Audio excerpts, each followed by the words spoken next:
A complex geometric magic circle manifests abruptly in the forest, its sudden appearance startling a young noblewoman nearby. An immense, sweeping shockwave of magical energy blasts across the landscape, tearing through the forest canopy with overwhelming force. The sheer pressure of the magical gale bends the trees violently, stripping leaves and shaking the very foundation of the woods. Within the opulent walls of Cry Road Castle, a young woman in a dress throws open the doors to the throne room, storming in to confront the seated monarch. She screams at her father, declaring that his actions were too cruel even if the man in question was ineligible for the role. The king, holding a goblet of wine, feigns ignorance and coolly asks the first princess to clarify exactly what she finds so cruel. The princess recounts how a hero candidate was abandoned in the forest of Delaveza simply because he could not be returned to his former world due to their own mistake. She accuses the king of heartlessly telling the man to live in a location that is rumored to be a base for the demon army. The king dismissively refers to the man as a failure of a hero and argues that the kingdom cannot currently afford the cost of fighting the demon army to save him. A messenger bursts into the throne room, desperately calling out for the king. The king turns his attention to the panicked subordinate, demanding to know what serious matter warrants such an intrusion. The messenger reports that they have detected traces of the sacred, top-ranking purification magic being evoked.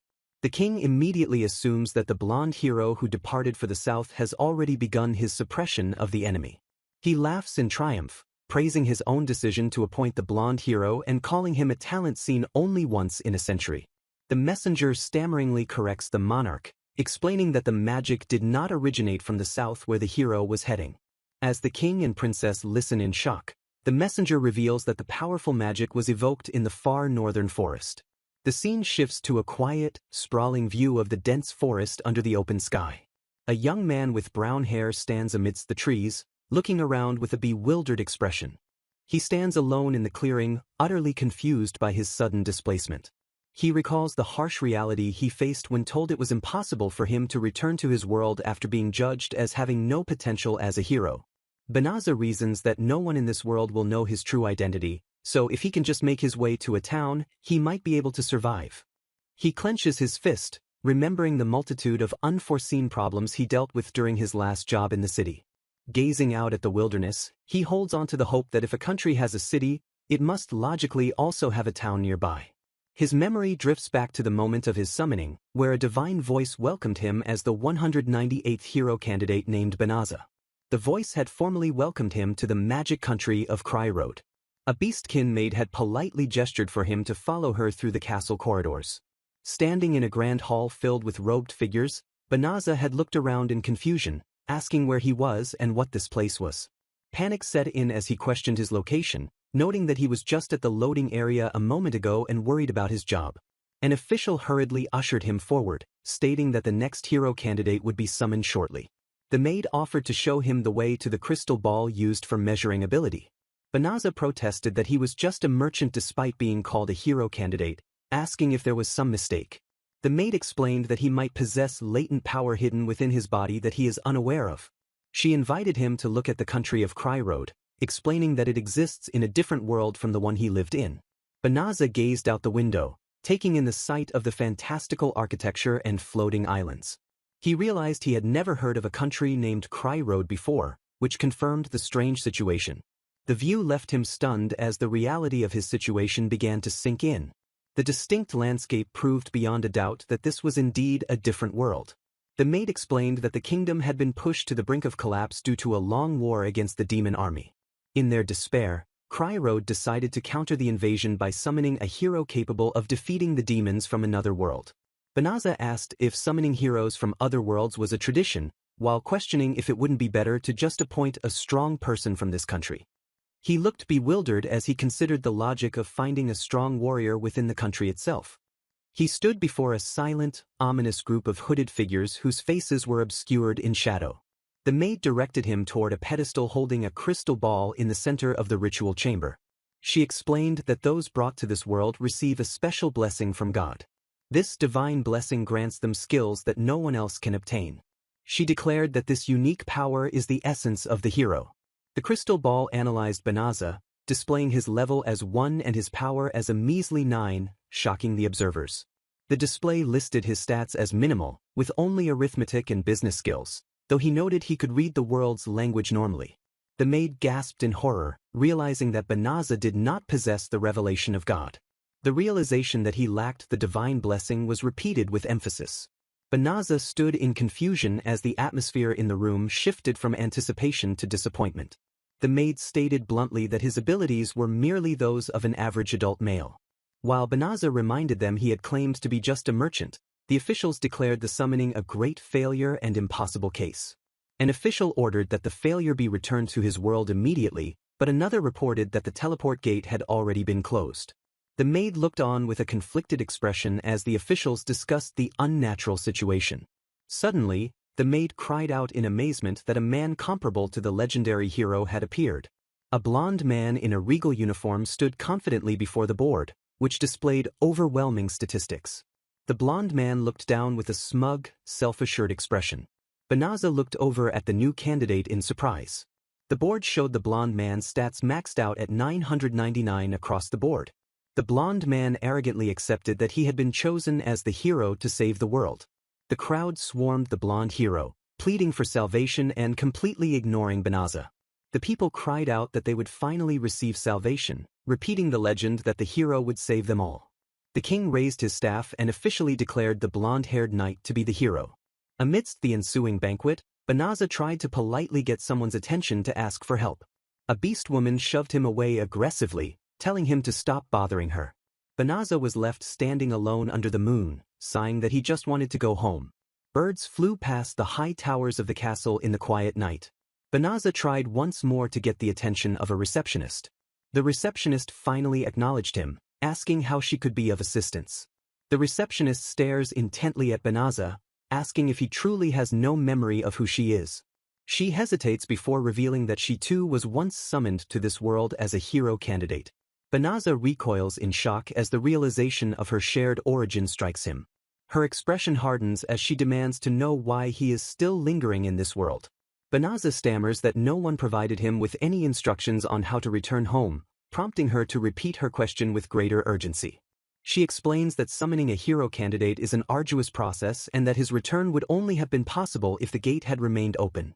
A silhouette illustrates the finality of the magic, as she grimly states it is nearly impossible to reopen the same gate once it is closed. The color drains from Banaza's face as the crushing weight of being permanently stranded settles upon him. The scene shifts abruptly to the rattle of carriage wheels as a wagon travels down a dirt road. A royal decree narrates the transition, acknowledging the kingdom's grave mistake regarding the failed hero candidate and offering a formal apology. Banaza sits alone in the cramped wooden interior of the wagon, recalling how he was unceremoniously cast out shortly after the verdict. The decree continues, granting him special permission to live in this world, provided he stays within the northern forest of Delaveza. He rests his chin on his hand, frustrated that while he understands he cannot stay in the castle, the explanation could have been handled with more care. A rough voice suddenly calls out to him from outside the carriage window, snapping him out of his thoughts. A lizard man driver glances back through the bars, apologizing because he was strictly ordered not to speak to the passenger. The driver admits that this time, however, he found it too difficult to remain silent in the face of the situation. He explains that as an outsider to this country, he lacks local knowledge, but he politely asks Banaza not to speak of such grim things. Banaza looks at the driver with a cynical smile, realizing the king is willing to sign slave contracts with non-humans. The lizard man laughs off the concern, clarifying that while the pay is low, they are certainly not slaves, and deduces Banaza is also from a faraway land. Banaza laughs dryly in return, reflecting that in his previous world, subhuman species didn't exist to be bound by contracts at all. He leans back against the carriage wall, closing his eyes as the reality of being in a completely different world fully washes over him. A memory surfaces from minutes before his summoning, showing the busy loading area of the kingdom of Balma in his original world. In the flashback, a worker greets him as Mr. Kuro and asks if the current pile is all of his luggage. Banaza instructs the worker to wait for breakfast preparations, noting there may be an additional 45 crates depending on negotiations. The memory shifts to a moment during the current journey where Banaza hands payment to the lizard man, drawing scornful whispers from human onlookers about giving money to a subhuman. Back in the present, the lizard man tries to refuse the money, insisting that Banaza listen to his reasoning. Banaza remains firm, holding out the coin and challenging the driver's hesitation. The lizard man protests again, reminding Banaza that he is of the demon folk and therefore does not require payment. Banaza counters that refusing payment would imply a debt to be traded later, which would leave a bad taste in his mouth. The lizard man looks conflicted, while a text box notes Banaza's unstoppable persistence once he has made a decision. A human woman named Quinn steps in, advising the driver to just accept it since their caravan master is notoriously stubborn. The lizard man turns to his crew, shouting for all the bastards to pay attention. He declares that they are all going to follow Banaza's lead, rallying the entire group.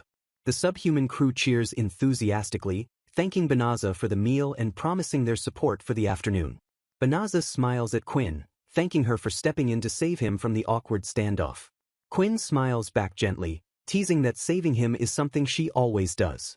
Banaza's expression darkens slightly as he glances at the judgmental humans, mentally labeling them a bunch of hypocrites.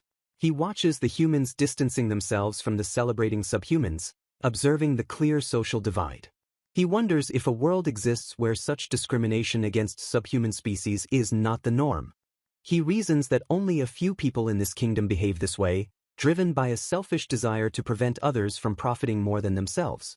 He concludes that, personally, he doesn't find it strange at all to be friends with individuals from different species. Suddenly, a strange digital interface glimmers into existence near his hand, catching his attention.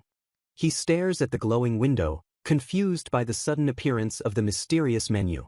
The interface expands vertically, displaying data that leaves him bewildered. A voice cuts through his concentration, addressing him by name to get his attention. The voice seems to be a lingering thought or memory, questioning if the classes of those teleported to another world remain the same. The wagon comes to a halt as the driver announces their arrival at the forest of Delaveza. Banaza steps down and shakes the lizardman's hand, thanking him for the smooth 20-day journey, to which the driver replies he simply fulfilled his contract. The lizard man offers a parting warning, mentioning rumors that the demon army has been spotted in this area recently. Banaza smiles at the driver, jokingly reminding him that he wasn't supposed to talk to him. The lizard man driver turns his back on the former hero candidate, offering a casual farewell as he abruptly departs from the forest clearing. Left completely alone in the wilderness, Banaza sighs as he surveys the empty landscape, noting that 20 days of carriage travel revealed absolutely no towns or signs of human life. He turns his attention to the only item given to him as an apology for his inconvenience, a magical item known as a magic bag designed to hold various treasures. Banaza inspects the item, relieved to find that its usage appears similar to the ones from his original world, though he cynically expects it to be empty. Upon checking the contents, he is pleasantly surprised to find a substantial survival kit including 100,000 gold coins, a house set, clothes, weapons, and agricultural tools, ensuring his immediate food and shelter. Recalling the driver's warning about the demon army sightings, Banaza decides to prioritize his safety and interacts with the bag's interface to retrieve the weapon set. He pulls a sword from the magical inventory, gripping the hilt as it materializes into the physical world. Examining the blade, he is dismayed to find it excessively ornate and fancy, doubting its practical effectiveness against a terrifying threat like the demon army. His assessment is interrupted by the sudden appearance of a gelatinous monster, a wild slime that blocks his path in the forest. Banaza freezes in surprise as the creature rears up, preparing to launch an offensive strike against him. Panic sets in as the slime lunges forward with surprising speed, forcing Banaza to react instinctively to the impending danger. He watches in horror as the gelatinous mass hurtles through the air directly toward his position. A cry of fear escapes his lips as the monster closes the distance, threatening to overwhelm him. The slime suddenly dissolves into a harmless puddle on the ground, leaving Banaza unharmed and breathing a sigh of relief. He realizes with confusion that he somehow defeated the creature, though he notices his fancy sword is already cracking from the single encounter. A crisp digital chime sounds in the air, signaling a system notification. A floating holographic message announces that Banaza has leveled up following his victory. The status screen displays his new level 2 statistics, but instead of numbers, his power, defense, agility, magic, HP, and skill attributes are all represented by a sideways 8 symbol. Banaza stares intently at the bizarre symbol filling his status board, trying to comprehend what the marking signifies for his capabilities. Another notification appears, informing him that passive skills have been activated, and he realizes he can now read the written characters of this world's language which were previously unintelligible. Suddenly, dozens of information windows erupt around him, overwhelming his field of vision and causing him to cry out for them to wait. The windows scroll rapidly with garbled text and data, processing information at a speed he can barely track. The system seems to be acquiring a massive amount of data all at once, flooding his mind with new information. A large, ominous warning window flashes red in front of him, demanding his immediate attention. The alert identifies concealed magic detected specifically on the magic bag he was gifted. The analysis reveals 3 malicious spells woven into the item: location detection to track the owner, forced teleportation to return them to the caster, and demonic incentive to attract nearby monsters. Banaza connects the dots, realizing that the bag itself was the beacon that drew the slime to attack him just moments ago. He concludes that the gift was a death trap, designed to ensure that the weapons provided would be useless when the monsters inevitably came for him. A dark, resigned smile crosses his face as he understands the kingdom intended for him to die in this forest quickly. The system window offers him a choice to remove the malicious enchantments, shocking Banaza that such a countermeasure is even possible. He wonders what kind of high-level magic would be required to easily strip away such potent curses. He rubs his neck, contemplating his next move while the digital interface waits for his command. Deciding that dwelling on the assassination attempt is useless, he shifts his focus to finding a temporary place to live. Another chime interrupts his thoughts, causing him to groan in exasperation at the relentless stream of notifications. A new warning informs him that the very forest he stands in is contaminated with severe magic. Banaza looks puzzled, repeating the word magic as he tries to understand the nature of the environmental threat. The system explains that the contamination is a liquid or gas form of dark element magic designed to execute a powerful area attack and attract demons. Instead of fear, a calm and confident smile spreads across Banaza's face as he considers his options. He selects Yes on the interface to purify the area, reasoning that since he has to live here, he might as well test just how high his magic power truly is. The narrative defines purification magic as the supreme tier of magical arts, possessing the unique ability to extinguish the dark magic particles that are lethal to the human body. This power extends beyond mere defense, capable of destroying the bodies of demons from the inside out. It is revered as the ultimate magical weapon, a spell so potent that it typically requires the collective mana of every wizard in the nation to evoke. A blinding wave of white energy obliterates the landscape of the forest of Delaveza, the sheer force of the impact leaving an observer stammering at its overwhelming strength. The blast engulfs the first unit of the demon army, which is commanded by one of the terrifying 4 Devas serving under Demon King Fengarel. The demon commander is annihilated in an instant, his body disintegrating as he desperately tries to utter a final warning to his lord. Meanwhile, at the completely opposite end of that same forest, the source of this devastation stands unharmed. The former hero candidate, Banaza, remains completely oblivious to the destruction he has just unleashed on the other side of the woods.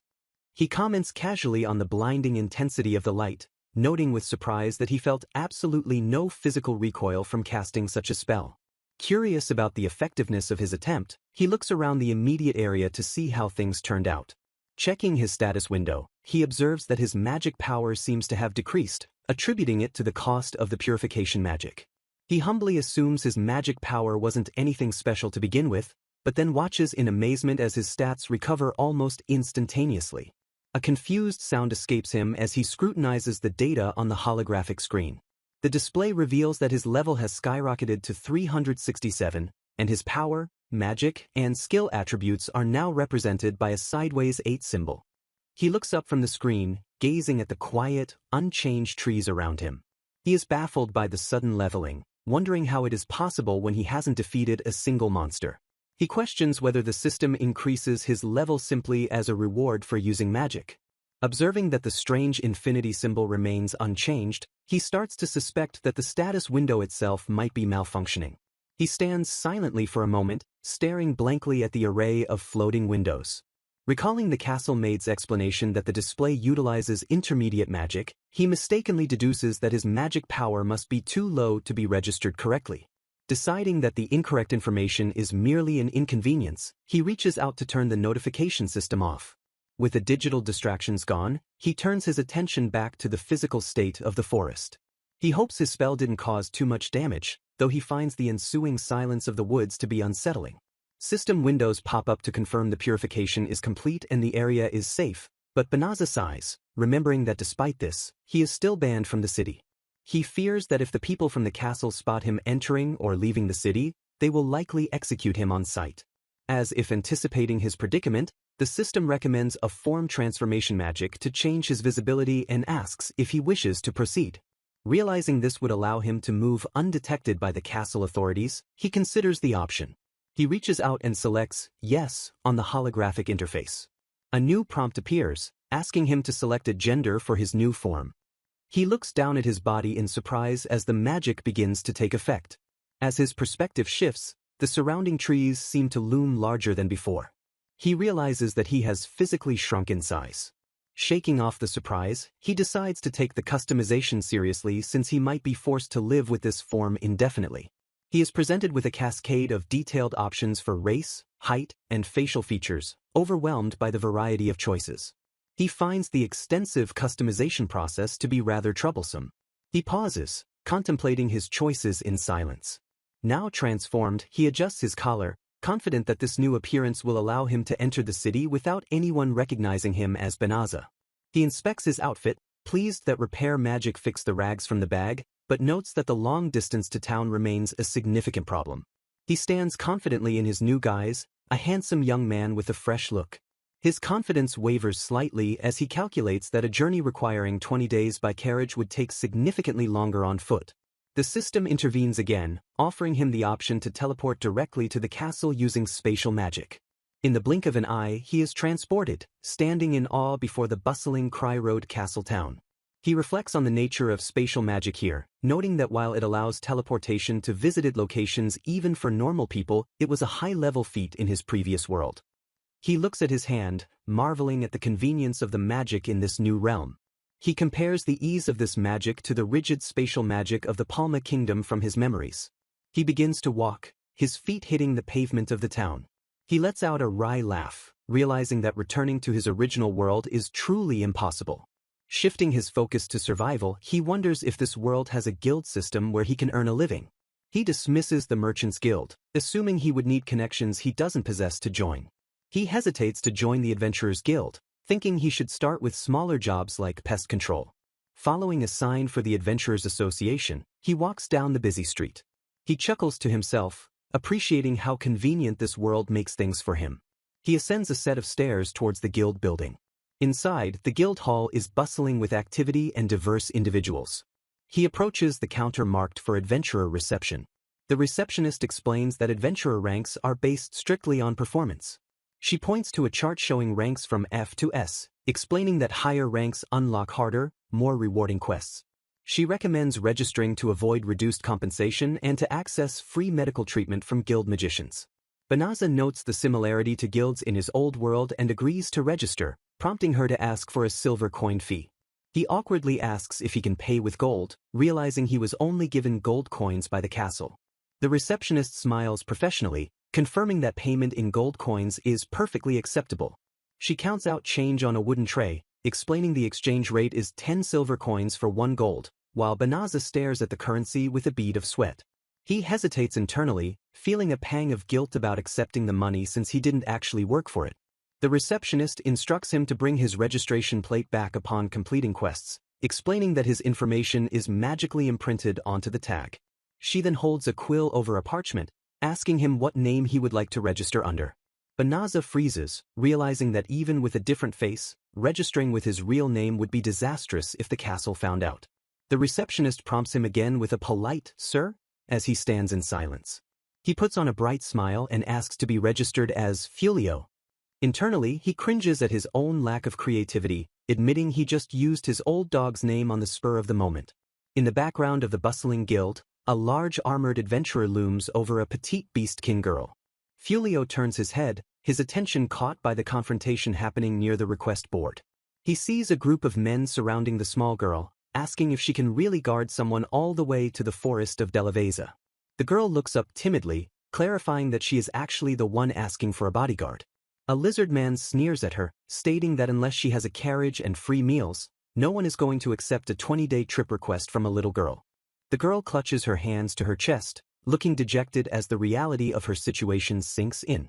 Fulio's ears perk up at the mention of the destination, realizing the forest of Delaveza is exactly where he just came from. He makes a decision and steps forward, his shoes clicking on the wooden floorboards as he approaches the group. He interrupts the scene with a friendly smile, asking the lady if she would mind if he brought her there. The girl looks surprised and hesitant, stammering that the rewards for the quest aren't very high. Fulio waves off the concern, explaining that he has been to the forest of Delaveza before and implies it's no trouble. He shocks the surrounding adventurers by casually declaring that if the goal is just to go there, he can teleport them all using spatial magic. The crowd erupts in disbelief, mocking the idea that an E-rank adventurer could possibly use such advanced magic, calling him a liar. One observer questions his claim, noting that teleport magic is certainly not beginner-level magic. Another bystander mutters skeptically about the low magic power usage, further doubting Fulio's ability. Suddenly, a blade is thrust before Fulio's face as a female voice commands him to get away from the girl this instant. Fulio recoils in surprise as he finds himself held at sword point by a female knight, who angrily accuses him of lying about using spatial magic. She glares at him with intense suspicion, stating that he doesn't look like an advanced magician capable of such feats and demands to know his true purpose. Fulio tries to de-escalate, stammering that his purpose is simply to help, but he is interrupted. A mage companion steps up, deducing that offering help without compensation is highly suspicious, especially since no one accepted the girl's request days ago. She escalates the accusations, listing crimes like human trafficking and abduction, finally labeling him a lilicon, aiming for the girl's body. The crowd begins to murmur in agreement, calling him a pervert, while Fulio recognizes the knight's uniform as belonging to the Knight's Order of Cryrode. He panics internally, realizing that being recognized by people from the castle would be catastrophic for his new life. The knight, Bali Rosa, stands firm with her sword drawn, shielding the beastkin girl from the suspected predator. A tense silence fills the air as Fulio tries to figure out a way to defuse the situation without revealing his identity. He focuses on his expression, trying to mask his nervousness. He realizes they are completely wary of him and that simple words won't be enough to convince them. He proposes a compromise, suggesting they take all the rewards and that they all travel together to the forest to prove his intentions. Bali Rosa agrees to the arrangement but warns him sternly that she will respond with force at the slightest suspicious movement. Fulio smiles brightly, agreeing to her terms with a cheerful "of course." He leads the group into a narrow alleyway between buildings, explaining that it's better if people don't see them use the magic. The group, consisting of the beastkin girl, Bali Rosa, the mage, and 2 other adventurers, gathers around him expectantly. Fulio instructs everyone to stand close to him and tells them they don't need to be so cautious. A complex magic circle illuminates the ground beneath them as Fulio activates teleport magic, Forest of Delaveza. The adventurers cry out in shock as the world around them dissolves into light. In an instant, they reappear in a clearing, and one adventurer confirms with astonishment that this is definitely the Forest of Delaveza. Bali Rosa is stunned, admitting that only an extremely high-ranking magician could possibly accomplish such long-distance teleportation. She turns to the young man she just threatened, stuttering as she confirms his name is Fulio. She bows her head deeply, apologizing for doubting him and for her earlier rudeness. She kneels on the ground, offering a sincere apology from the bottom of her heart for threatening him. Fulio graciously accepts the apology, admitting that his offer to work for free did indeed seem suspicious. Suddenly, the beastkin girl speaks up, drawing everyone's attention. She looks around the forest in confusion, noting that it was supposed to be covered in demonic particles, asking why it is all gone. Fulio starts to explain it was his doing but stops himself mid-sentence. A system warning flashes in his mind, alerting him that it is dangerous to reveal his purification magic to a demon, identifying the girl as a demon Fong Wolf using human transformation. The girl apologizes to Fulio for getting him involved, her tone shifting noticeably. She coldly commands him to back up. Fulio stares in shock as a dark aura begins to emanate from the small girl. The other adventurers gasp and step back as the girl's demeanor transforms completely. She addresses Bali Rosa, mocking her and suggesting it's time to reveal her true identity. She reveals that her request to go to a demon-occupied forest was a trap from the beginning, calling it quite suspicious. Bali Rosa draws her sword again, admitting to Fulio that they suspected the girl and that's why they intervened, telling him to take her hand so she can explain later. Fulio realizes the adventurers were never suspicious of him, but were actually tracking the girl. Bali Rosa confirms that Cry Road Castle received a report about a suspicious recruiter for the forest days ago. The report described a suspicious girl trying to lure people to the forest of Delaveza. The girl's eyes glow with a menacing light as she drops her disguise. Fulio watches with wide eyes as the situation escalates rapidly. The girl sneers at Bali Rosa, commenting that she sounds just like a knight from the castle, confirming her disdain for humans. She smiles wickedly, her eyes now vertical slits, asking what she should do with them. Dark energy explodes around her as she introduces herself as the younger sister of Fengarel and one of the Demon King's 4 Devas. Fulio is frozen in terror at the realization of who stands before him. The demon, Fenlis, declares that they are going to regret their decision to come here. A massive wolf snout intrudes into the frame, described ominously as one of the beasts. The characters react with visible terror to the entity, identifying it as the younger sister of Fengarel. The group screams the name Fenris as the identity of the monster is fully realized. The sheer scale of the creature casts a paralyzing shadow over the stunned party as they face the threat. A guttural growl erupts from the beast, filling the air with menace. One of the warriors trembles uncontrollably, sweat pouring down their face in reaction to the overwhelming pressure. The intel had incorrectly identified the target as a mere scout, but it is actually one of the 4 Devas. Panic ensues as a shout goes out to Bari Rosa amidst the chaos. Fulio is questioned urgently about what exactly is unfolding before them. The protagonist expresses confusion at the unfolding situation. Fenris observes that her intimidation is ineffective against one individual and wonders if a protective magic is active. She acknowledges that her opponent seems to possess at least a bit of courage. A warning cry rings out to watch out as the beast launches an attack. Avoiding the strike while protecting the others proves nearly impossible, with the attack missing by a razor-thin margin. Fulio realizes that taking his eyes off the threat for even a moment to cast magic would be fatal. He recalls that magic can be executed via the display simply by thinking about the button, even without physical touch, similar to how purification was used. He questions whether he will be able to utilize this method effectively in the heat of combat. Deciding to act, he initiates teleport magic. He designates the 4 people accompanying Bari Rosa as the targets for the spell. The destination is strictly set for the safety of the castle town. The spell activates with a tremendous impact, warping the space around them. The sudden disappearance of the allies leaves the remaining combatants bewildered about where they vanished. Relief floods the caster as the success is confirmed, while the confused wolf asks where the prey went. Fenris complains that her brother entrusted her with this task and she had intended to feed them to her underlings. She taunts the remaining human, asking if he plans to become food all by himself now that he is the only one left. He retorts that he has no desire to die yet and opens a magic window to list available attack magic. Given the situation, he notes that he does not have much leniency in choosing which offensive spell to employ. Gravity magic slams down, shocking the great wolf who cannot believe she is being held down by magic as he tries any usable option. Although he has stopped its movement, he realizes he has unleashed an area attack magic.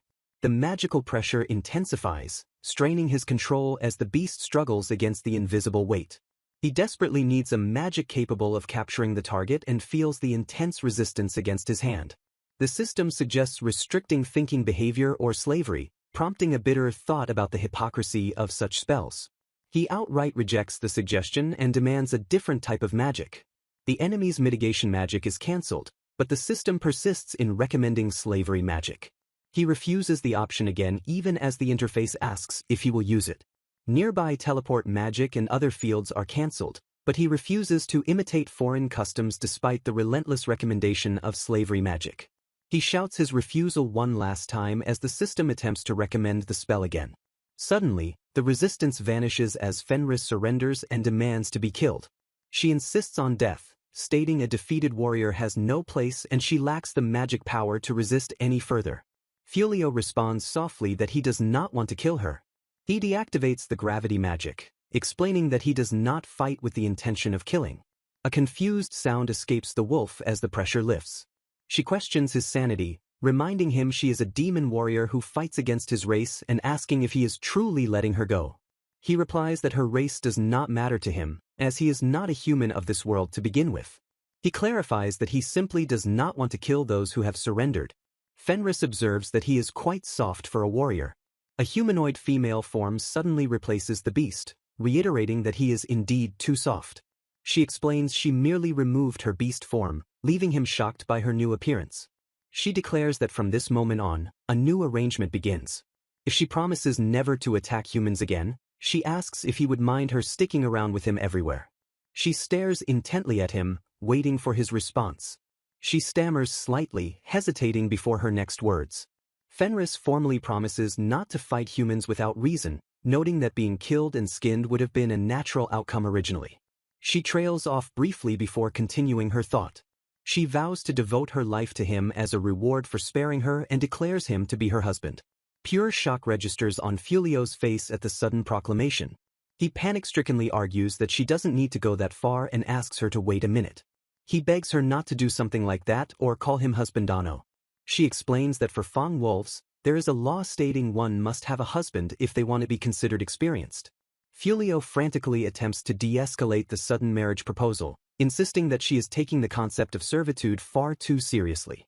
He vehemently rejects the idea of needing luggage holders or slaves, but Fenris presses closer, begging to stay by his side even in the most servile of roles.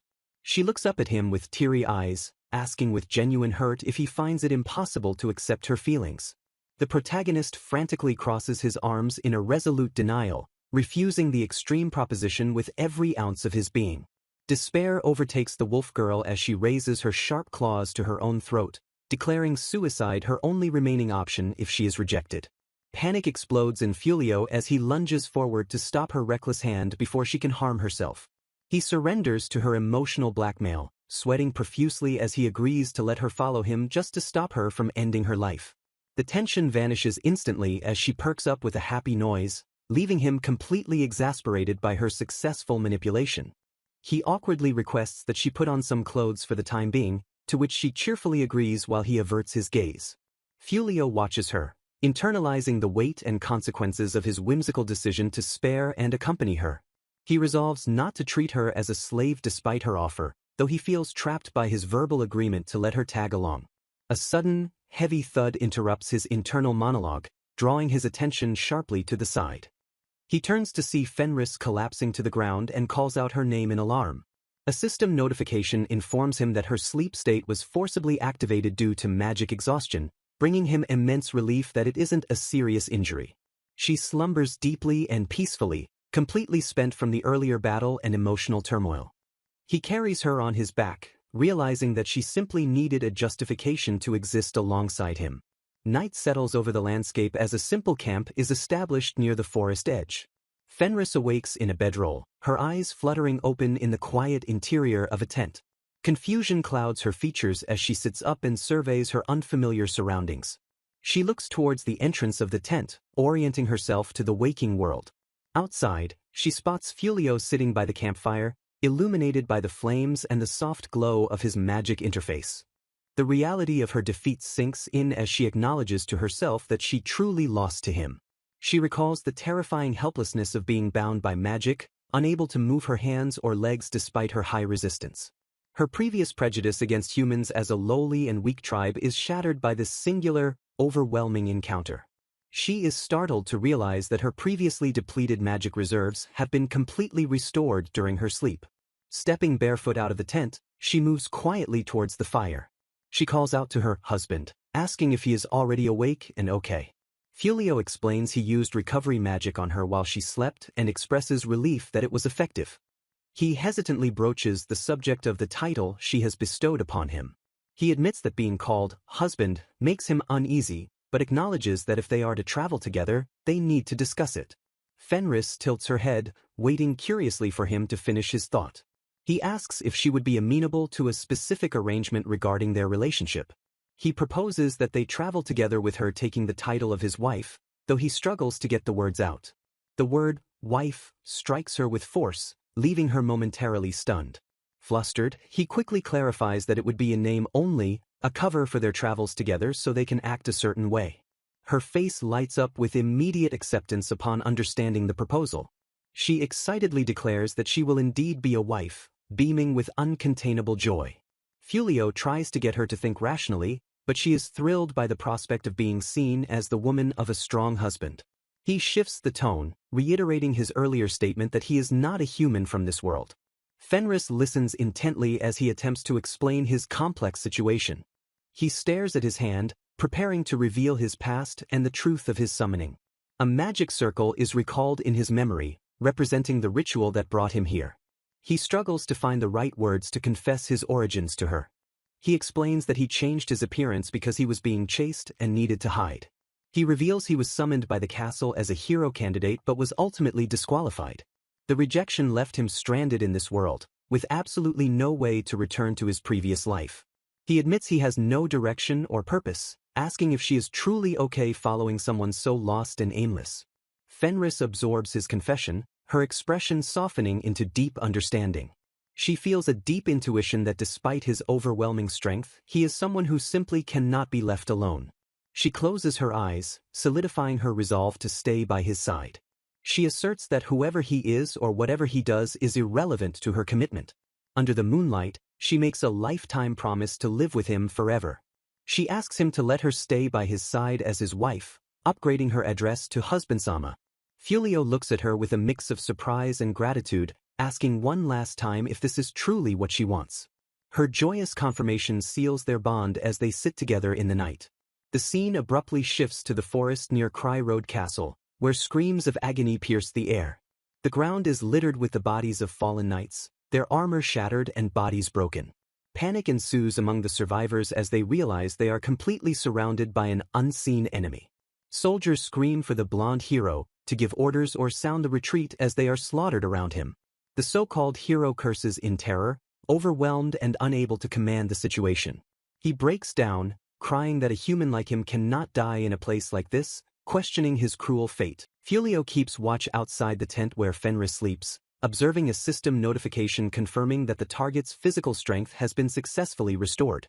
He decides that his only remaining course of action is to wait for her to awaken, though he harbors some internal uncertainty about whether standard healing magic is truly effective on a demon's physiology.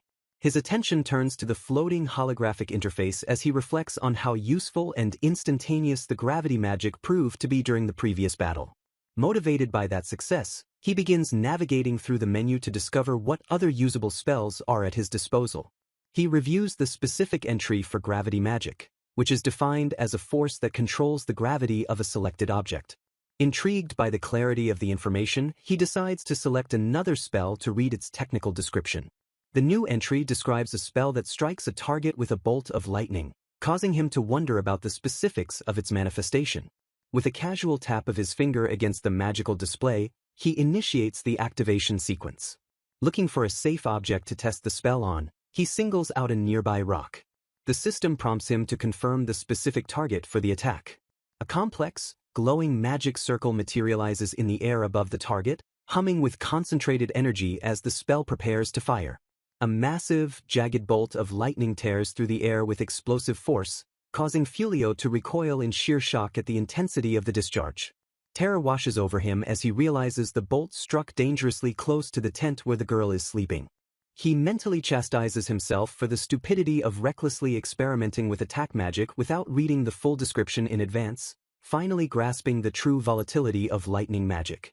The scene pulls back to reveal the quiet, dark landscape of the night, masking the near catastrophe that just occurred at the campsite. A sprawling view of Cry Road Castle establishes the setting, showcasing its high towers and floating gardens against a bright sky.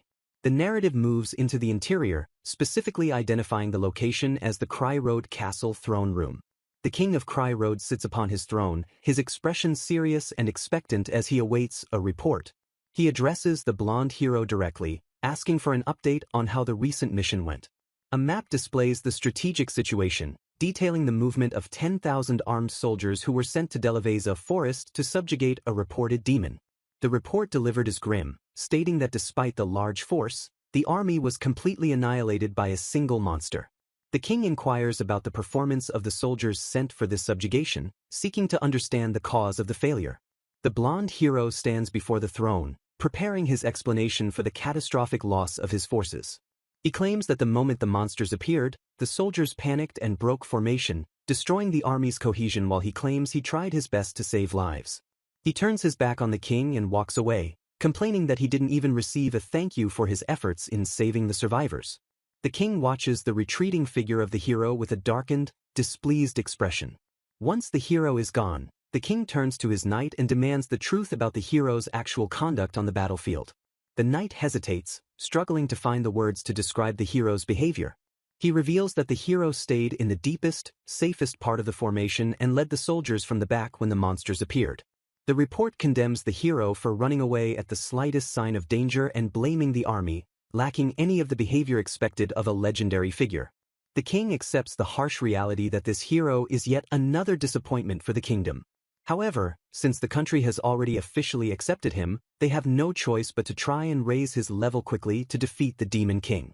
Elsewhere, the blonde hero rages in a corridor, furious at the situation and the lack of respect. He screams in frustration about his stats not increasing even a little bit despite a month of training. He is terrified by the prospect of facing a monster stronger than himself, convinced that humans will always be weaker than monsters as he stares at his maxed out stats. He bitterly regrets accepting the request to be the hero, resenting the expectations placed upon him by the people of this world. A female voice calls out to him, addressing him as Hiro-sama. The hero turns to see a woman approaching, acknowledging that he has kept her waiting. A beautiful woman in elegant attire greets him with a smile. She reassures him that waiting patiently is also an important job for a servant. The hero muses on the word job, with a thoughtful, somewhat cynical expression. She invites him to enjoy the kingdom's treasury with her, and he readily agrees, noting the good timing. The scene shifts to a view of the city, marking a transition in time and location. In the bustling city, diverse races including humans and demi-humans mingle as they go about their daily lives. Fenris, now in a disguise that hides her ears, marvels at the information and interesting things found in the human world. 1 week after returning to town, Fulio and Fenris sit together at a counter in the Adventurers Association. Fulio mentions he spent some time sightseeing but now needs to look for work, showing his identification tag. Fenris blushes and asks if having the tag means she is matching with her husband. Fulio smiles gently and asks if the idea of matching with him makes her happy. She panics and denies it while pulling at her hood, stammering that it's not about happiness but something else entirely. She explains that in her race, the wedding ceremony involves hunting prey and swallowing part of its bones. The clerk interrupts their moment to ask for the name she would like to register. Fulio declares her registered name will be Rizu, cutting off her attempt to say Fenris and whispering for her to listen clearly. He confirms the name Rizu with a smile, and Fenris catches on, laughing nervously and agreeing that it's okay. She apologizes to her husband, but he reassures her that it's a necessary precaution to avoid using her real name in a human country. He explains he wants her to match the human lifestyle to avoid complications, though they can take it slowly. Their conversation is interrupted by a shout announcing an emergency quest.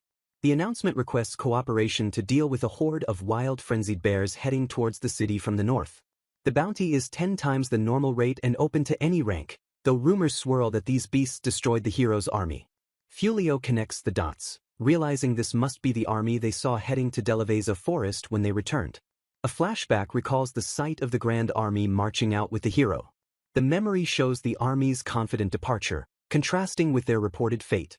Fulio concludes that if the army was led by that blonde hero, their destruction was a natural result. He assesses that the hero is not strong enough to fight against demons, even if he might be considered strong by human standards. Fenris agrees with his assessment, and Fulio decides they should probably avoid the quest despite the potential reward. Fenris counters that if it is her husband, the horde of bears would be annihilated in no time. She declares that she will hunt them by herself, reasoning that if a hero can't do it, she must step up. She smiles confidently, stating that if she wins, it proves that her husband, who defeated her, can definitely win too. Fulio looks at her, surprised by her logic and determination. As she turns to leave, Fulio realizes he can't just let his wife fight alone and decides to join her. Fenris blushes deeply when he refers to her as his wife, Okusan. She beams with joy, saying she is honored and asks if she can really be called that. The scene ends with a shot of a weapon shop sign in the city. Inside, a cloaked figure stands silently before a display of weapons, seemingly inspecting a staff. Inside the weapon shop, Fulio suggests purchasing a weapon just to be safe, though Rish insists that she has no need for such tools and can easily handle any threat with her bare fists. Fulio counters that going hunting completely unarmed might draw unwanted suspicion and selects a basic sword from the display, asking if it would be suitable for appearances. A condescending voice interrupts their conversation from behind, sneering at what the stranger perceives as an ignorant fool who vastly overestimates his own strength against the threat of frenzied bears. The arrogant adventurer continues his unsolicited lecture, mocking the idea of a two-person party attempting the quest and claiming they are merely walking into the forest to become bear food despite the lavish reward. He advises them not to freeze up in terror when they actually encounter the beasts, dismissing Fulio with a scoff as a mere E-rank novice.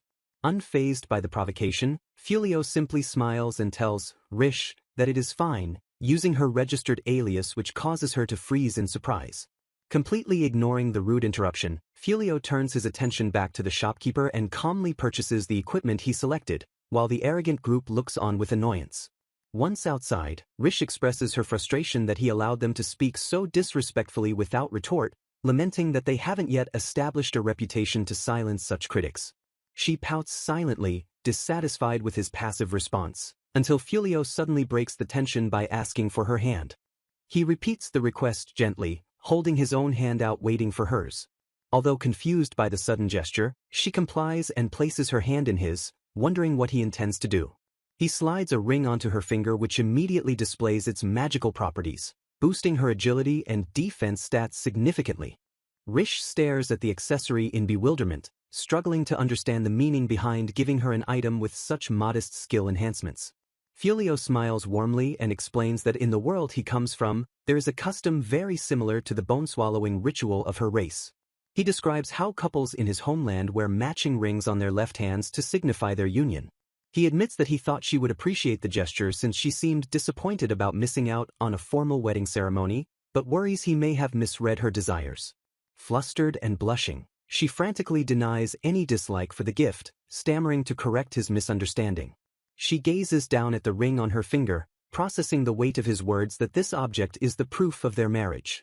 A sense of wonder fills her as she realizes that even though it is technically just a simple skill ring, it carries a profound significance.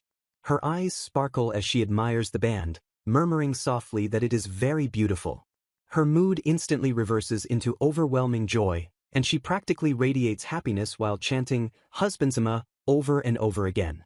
She excitedly wonders if the ring possesses hidden god-slaying powers, but Fulio swiftly crushes that delusion by confirming it absolutely does not as they reach the northern forest. Fulio expresses relief that they could walk to the location and save the carriage fare, while Rish is eager to hunt the frenzied bears and claim the reward. As they walk, Fulio internally worries if he will be forced to participate in the bone-eating ritual later, but his thoughts are interrupted by a presence ahead. A terrified scream pierces the air, signaling that the battle has already begun. Peering over a ridge, they spot the massive horde of frenzied bears swarming in the clearing below. Fulio's eyes widen in shock as he focuses on the scene unfolding amidst the monsters. He recognizes the adventurers under attack, realizing they are the same arrogant group that mocked him in the weapon shop earlier. The scene transitions to a chaotic battlefield where Bari Rosa and her party are completely surrounded by a pack of frenzied bears, their situation desperate as the monsters close in. The adventurers are visibly shaken and injured, realizing the overwhelming threat they face as the frenzied bears encircle them with menacing growls. Fulio and Rish arrive at the edge of the clearing, with Fulio looking shocked to recognize the people under attack while Rish coldly suggests they ignore them and leave them to their fate. In the clearing, one of the adventurers shouts at Blossom to stand back due to her injuries, highlighting the dire state of their party. Bari Rosa stands her ground despite her fear, gripping her sword tightly as she faces the monsters, determined to fight even with just her blade. She screams out the names of her companions, Bellano and Bairelli, in a panic as the situation deteriorates rapidly. Bairelli apologizes tearfully, admitting she is out of arrows, while Bellano confesses her magic power is completely depleted, leaving them defenseless. A massive frenzied bear lunges directly at Bari Rosa, its claws raised for a killing blow as she braces for the inevitable impact. The adventurers scream in despair, believing they are done for as the beast descends upon them. Suddenly, a bolt of lightning strikes from the sky with immense force, obliterating the attacking bear in an instant. The adventurers stare in stunned silence as the monster is annihilated, while Fulio's party watches the aftermath of the powerful spell. Before the dust settles, Rish leaps into action with incredible speed, her form blurring as she charges towards another bear. Fulio sighs, commenting that his darling is far too soft, realizing he couldn't just leave them be. Rish tears through the remaining frenzied bears with brutal efficiency, defeating them one by one in a blur of motion. As she finishes off the monsters, Fulio approaches, mentioning that there's something he'd like to discuss with the survivors, though Rish chides him for his phrasing. The adventurers look up in disbelief as Fulio greets them, recognizing him as the man they had previously encountered. They stare at him, their expressions a mix of shock and dawning recognition. Bari Rosa looks at him with teary eyes, visibly relieved and moved that he is safe, admitting she figured he would survive but is still overwhelmed by seeing him alive. The other two girls, Blossom and Birelli, also express their gratitude, thanking him profusely for saving them once again. Bari Rosa tries to maintain her composure but ends up thanking him as well, acknowledging that they owe him their lives. Fulio looks confused, asking who they are and if they have met before, which shocks the girls who assumed he remembered them. Bari Rosa questions his memory, but Fulio internally reflects that Rish looked like a child the last time they met, wondering if it's okay to reveal her identity now. He introduces Rish simply as his traveling companion who helped him pass the time while waiting for lodging, attempting to downplay her presence. Rish is furious at this introduction, demanding to know why he didn't introduce her as his wife, her eyes wide with indignation and hurt. The adventurers connect the dots, realizing he was the one waiting for a vacancy at the inn, but they are more shocked by his incredible strength compared to his earlier humble demeanor. Fulio quickly changes the subject, asking them what they are doing out in such a dangerous forest. A sudden noise from the bushes interrupts them, causing Rish to tense up and look towards the source of the sound.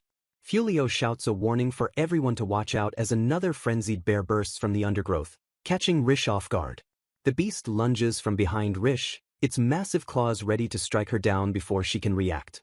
However, instead of attacking, the bear suddenly rolls over on its back, exposing its belly in a submissive posture and letting out a low whine. Rish and Fulio both stare at the creature in confusion, wondering what just happened as the bear remains passive. The bear lets out a submissive giant, clearly indicating it has no intention of fighting.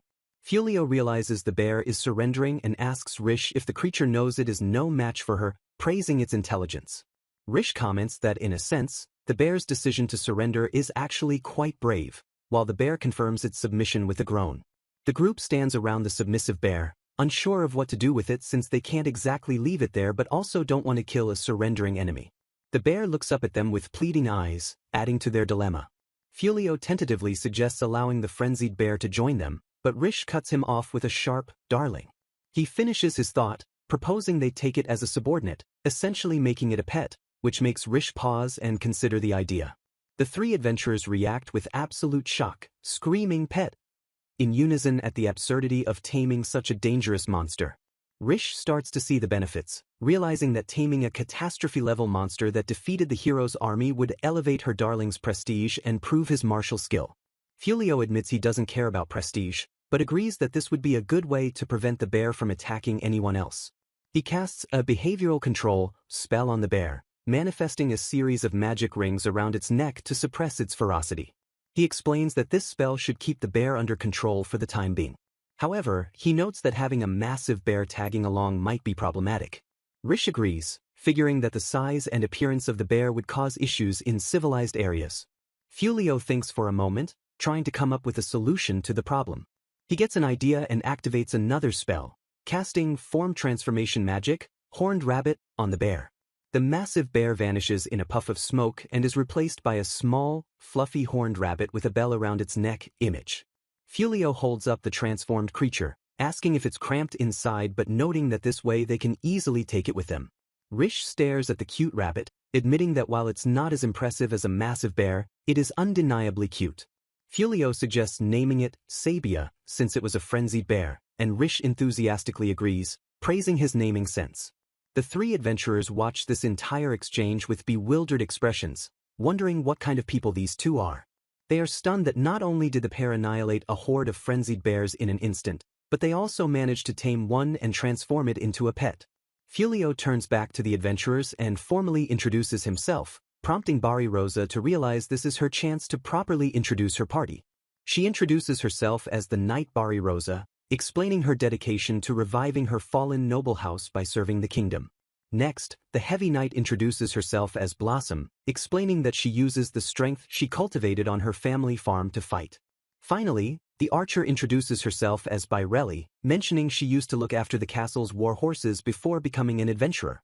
The small mage shyly introduces herself as Bellano, a defensive magic specialist. Bari Rosa then steps forward with a serious expression, telling Fulio that although it is flagrant of her, she has a request she would like him to listen to. Bari Rosa bows deeply and asks Fulio to lead the four of them into battle, seeking his guidance to become stronger. Fulio looks surprised and clarifies if she truly means for him to lead them. She explains the dire situation, recounting how the hero's military force was decimated by a sleuth of frenzied bears just the other day. A flashback shows the hero standing before his troops before shutting himself inside a fortress, refusing to fight until stronger warriors are gathered. Enraged by the hero's cowardice, the King of Cry Road ordered every knight to devote themselves to raising their strength until they could defeat a frenzied bear. Bari Rosa laments that these are enemies even top-level knights struggle against, making the task nearly impossible for novices. She admits with shame that even with the four of them working together, they are too weak to bring down a single bear. Desperate, she begs Fulio to lend them his overwhelming strength. Fulio tries to decline gently, stating he has neither the skills nor the strength to lead anyone. Rish observes the desperate women, thinking their request is outrageous. Fulio apologizes, intending to refuse their request firmly. Rish interrupts, assuming he is refusing because he doesn't want to travel with other women out of consideration for her as his wife. Rish blushes at her own assumption, while the adventurers are shocked to confirm he is actually married. Bari Rosa immediately backs down, saying it would be tasteless to push themselves onto a married man traveling with his wife.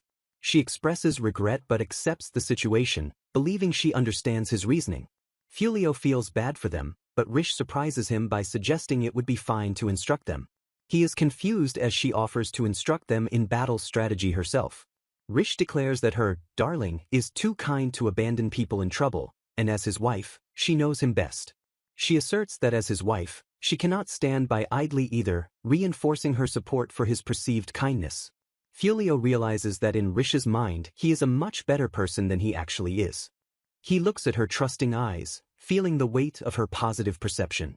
He reflects that he isn't virtuous enough to give more than he has, but he doesn't want to disappoint her. Smiling resignedly, he agrees to the request to avoid betraying her expectations. He warns them he has no confidence in his teaching skills, but begins to organize their equipment. He starts by loading up their gear, treating the situation with a practical, almost corporate mindset. He explains that just like working in a company, there are many unpredictable circumstances in battle. Fulio looks out at the horizon, his thoughts drifting to his own survival. He resolves to do better than just surviving, determining to make a life for himself in this world. He affirms that as long as there is a town, they can manage to live and adapt. The scene shifts to the Cry Road Castle's southern stronghold under a night sky. A report is delivered to the king about an adventurer earning a massive bounty by hunting dozens of magic beasts, including 13 frenzied bears. A woman pours wine for the king, suggesting this is wonderful news that will allow them to resume the subjugation of the Demon Lord. The perspective shifts again to the dark, towering spires of the Demon Lord's castle in the central district. Hellcat Euliminus, one of the four divas, reports to the Demon King that Fengrel's force was obliterated by an unknown individual using purification magic. She explains that the lack of military movement suggests a single, unknown entity is responsible for the magical outburst. Demon King Gol swirls his wine, stating he is not joking about returning to the battlefield himself. He orders Euliminus to bring this individual to him, intending to make them work as his underling. He wonders if this single individual who wields magic capable of obliterating demons is a threat to his army. The chapter concludes with Demon King Gol commanding his forces to do whatever it takes to find and capture this mysterious entity. Furio and his party traverse a bustling town street, pulling a wagon as they embark on the next stage of their journey. Reaching the Darabiza forest, Riss scans the area and notes a suspicious lack of magic signatures or demonic presence. She explains that this border region between the human kingdom and the demon lord's territory should be teeming with Fengelil's forces. Her feline eyes narrow in confusion as she struggles to understand why the expected enemy encampment has completely vanished. The forest remains unsettlingly quiet as they push deeper into the potential combat zone. A small bird chirps cheerfully, its presence emphasizing the unexpected tranquility of the woods. Riss confirms that the intelligence gathered by the silent ears was accurate and the enemy forces have indeed been exorcised. A recollection surfaces of a demon commander ordering the capture of the mysterious threat to their army. Riss leaps down a rocky slope, wondering aloud about the nature of the person who could clear out such a force.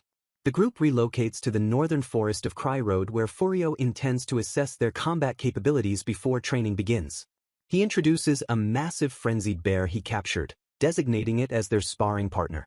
The female knight draws her sword, her eyes locking onto the beast with unwavering focus and a command to begin. She attempts to formally introduce herself to the monster in accordance with the strict code of chivalry. The frenzied bear interrupts her noble speech with a ferocious, deafening roar. A massive paw swipes her away mid-sentence, prompting her to scream about the violation of duel etiquette.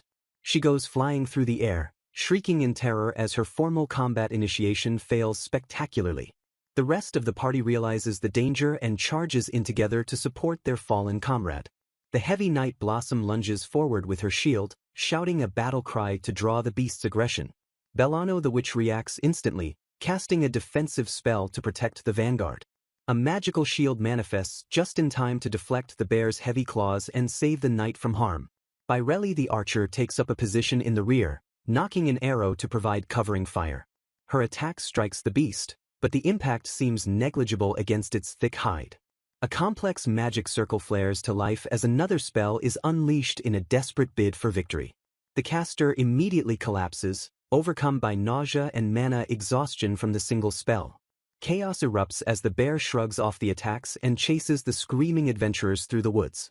Furio watches the disaster with a strained smile, admitting to Riss that the team's coordination is far worse than he imagined. Later, they arrive at a large abandoned house which Furio purchased cheaply using the bounty from the bear they just fought.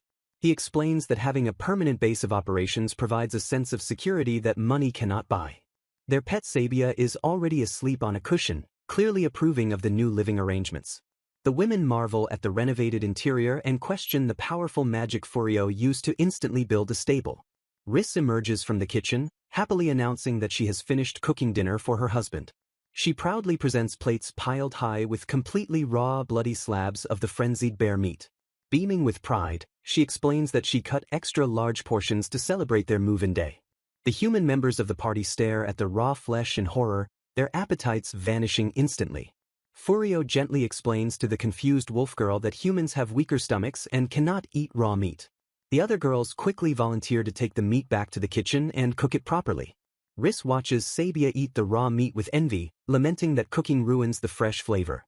The group finally sits down to a delicious cooked meal, the tension melting away with the good food. Riss watches the humans eat, a thoughtful expression replacing her earlier confusion. She recalls her past shopping trips in the human town and realizes she only ever bought meat. It dawns on her that her carnivorous diet might have been excluding the needs of her companions. Looking at the salad, soup, and stir-fry, she silently hopes that the variety will be palatable. She takes a bite of the steamed rice and is shocked by how the hard grains have become soft and fluffy. Confusion lingers as she wonders if humans realize that vegetables are typically food for prey animals. Hesitantly, she lifts a forkful of salad to her mouth, struggling with the concept of eating fodder. Her eyes widen in shock as the fresh, crisp flavors explode on her tongue. Drool escapes her lips as she is overcome by the delicious taste of the seasoned vegetables. Moving to the cooked meat, she realizes the complex seasoning makes it taste even better than raw flesh. She is astounded by the realization that humans put such immense effort into preparing every single meal. Staring at the food, she gains a new respect for the depth and complexity of human culinary culture. The entire group devours the feast with gusto, bonding over the delicious shared dinner. The sun rises over the town the next day, signaling the start of a new morning. Furio and his party arrive at the guild, dumping a massive pile of hunted bears onto the floor. The guild staff are flabbergasted by the sheer number of high-level monsters the group casually defeated. While the hall is being appraised, Riss asks Furio if she can step out to visit the town alone. Furio offers to go with her, assuming she would want his company for the trip. She quickly declines and blushes, insisting that she has some personal business to attend to. She visits a shop run by a beast woman, who politely invites her into the back for a private talk. Respecting her wish for privacy, Furio decides to wait outside with Sabia until she returns. Inside the shop, Riss smiles broadly and thanks the shopkeeper for helping her with her secret request. Standing before a closed wooden door, Riss takes a deep breath and clutches her chest, frantically telling herself to pull it together before entering. She glances down at a crumpled flyer for Madame Milane's cooking course, berating herself as a disgrace to the Fanged Wolf tribe for failing to properly feed the pack her husband leads. Back at the guild, a massive pile of gold coins is slammed onto the counter as payment for the group's successful subjugation of the frenzied bears. Later, in the comfort of their new living room, the Beastkin shopkeeper sits opposite Furio and begins to broach a serious topic she was asked to discuss. She formally extends an invitation from the castle, asking Furio to lend his strength to the Cry Road Kingdom as an honorary knight serving under the hero. Furio stares in disbelief, questioning if the king himself truly requested the help of someone who simply defeated a group of A-rank monsters. The guild master insists he consider it, explaining that the guild has never seen a two-person team capable of hunting frenzied bears so effectively.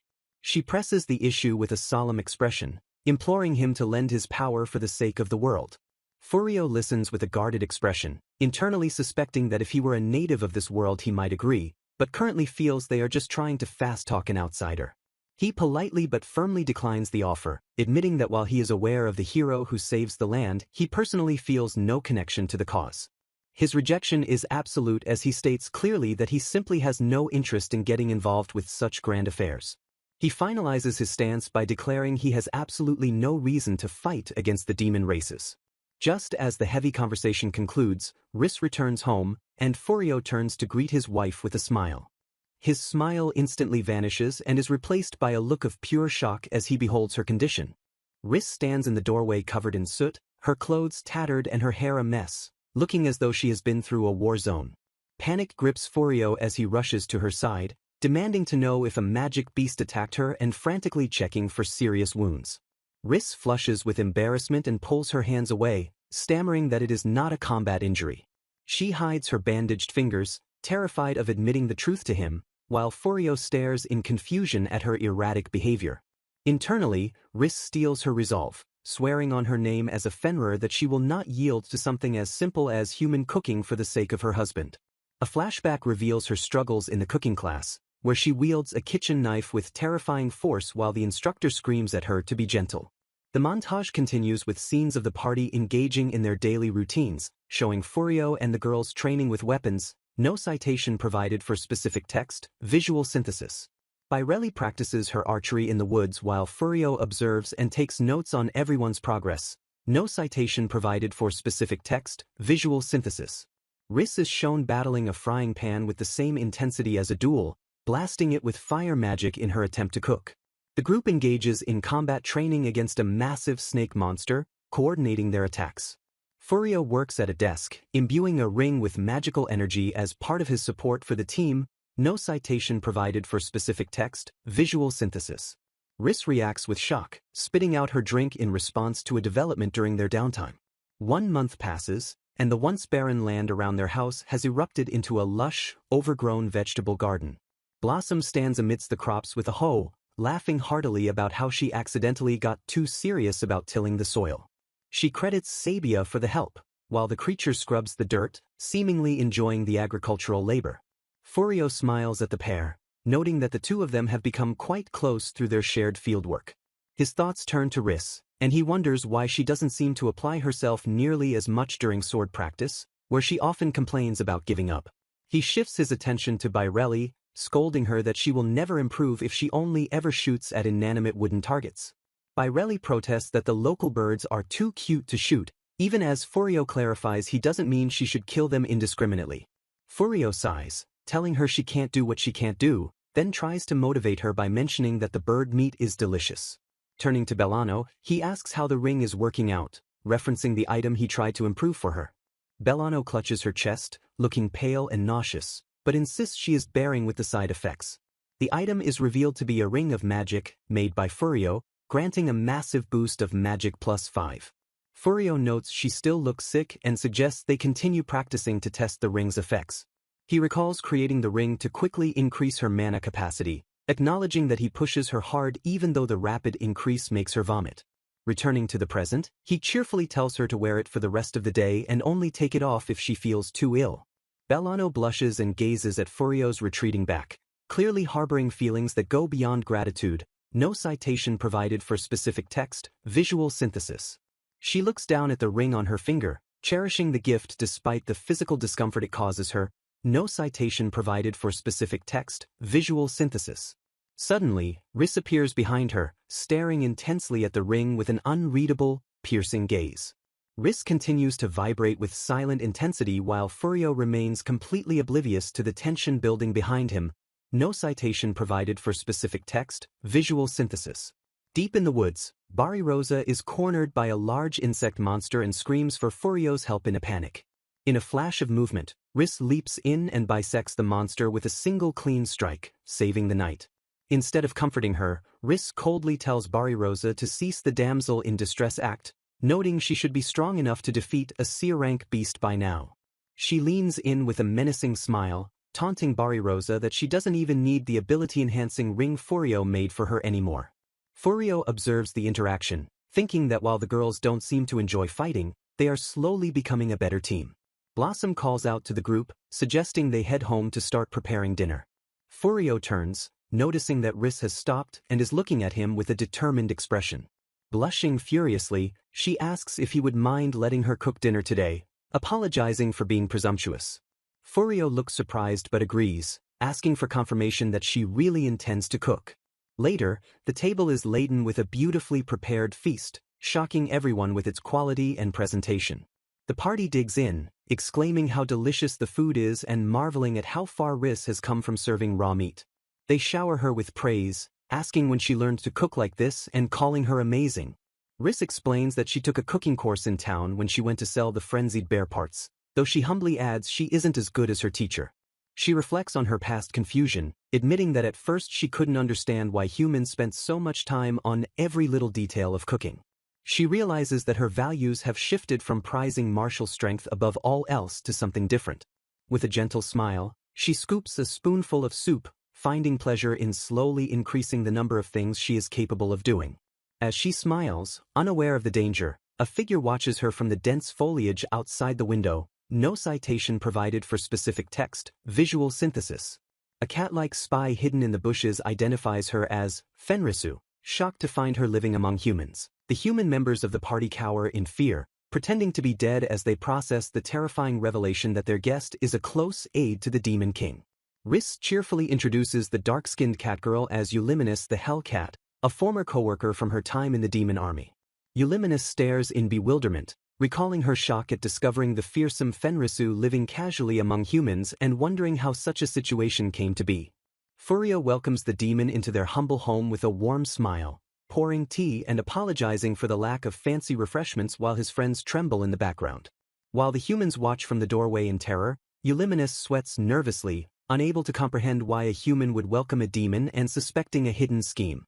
Panic flashes across Euliminus's face as she questions if the tea is poisoned, but Riss laughs off the accusation with a bright, disarming smile.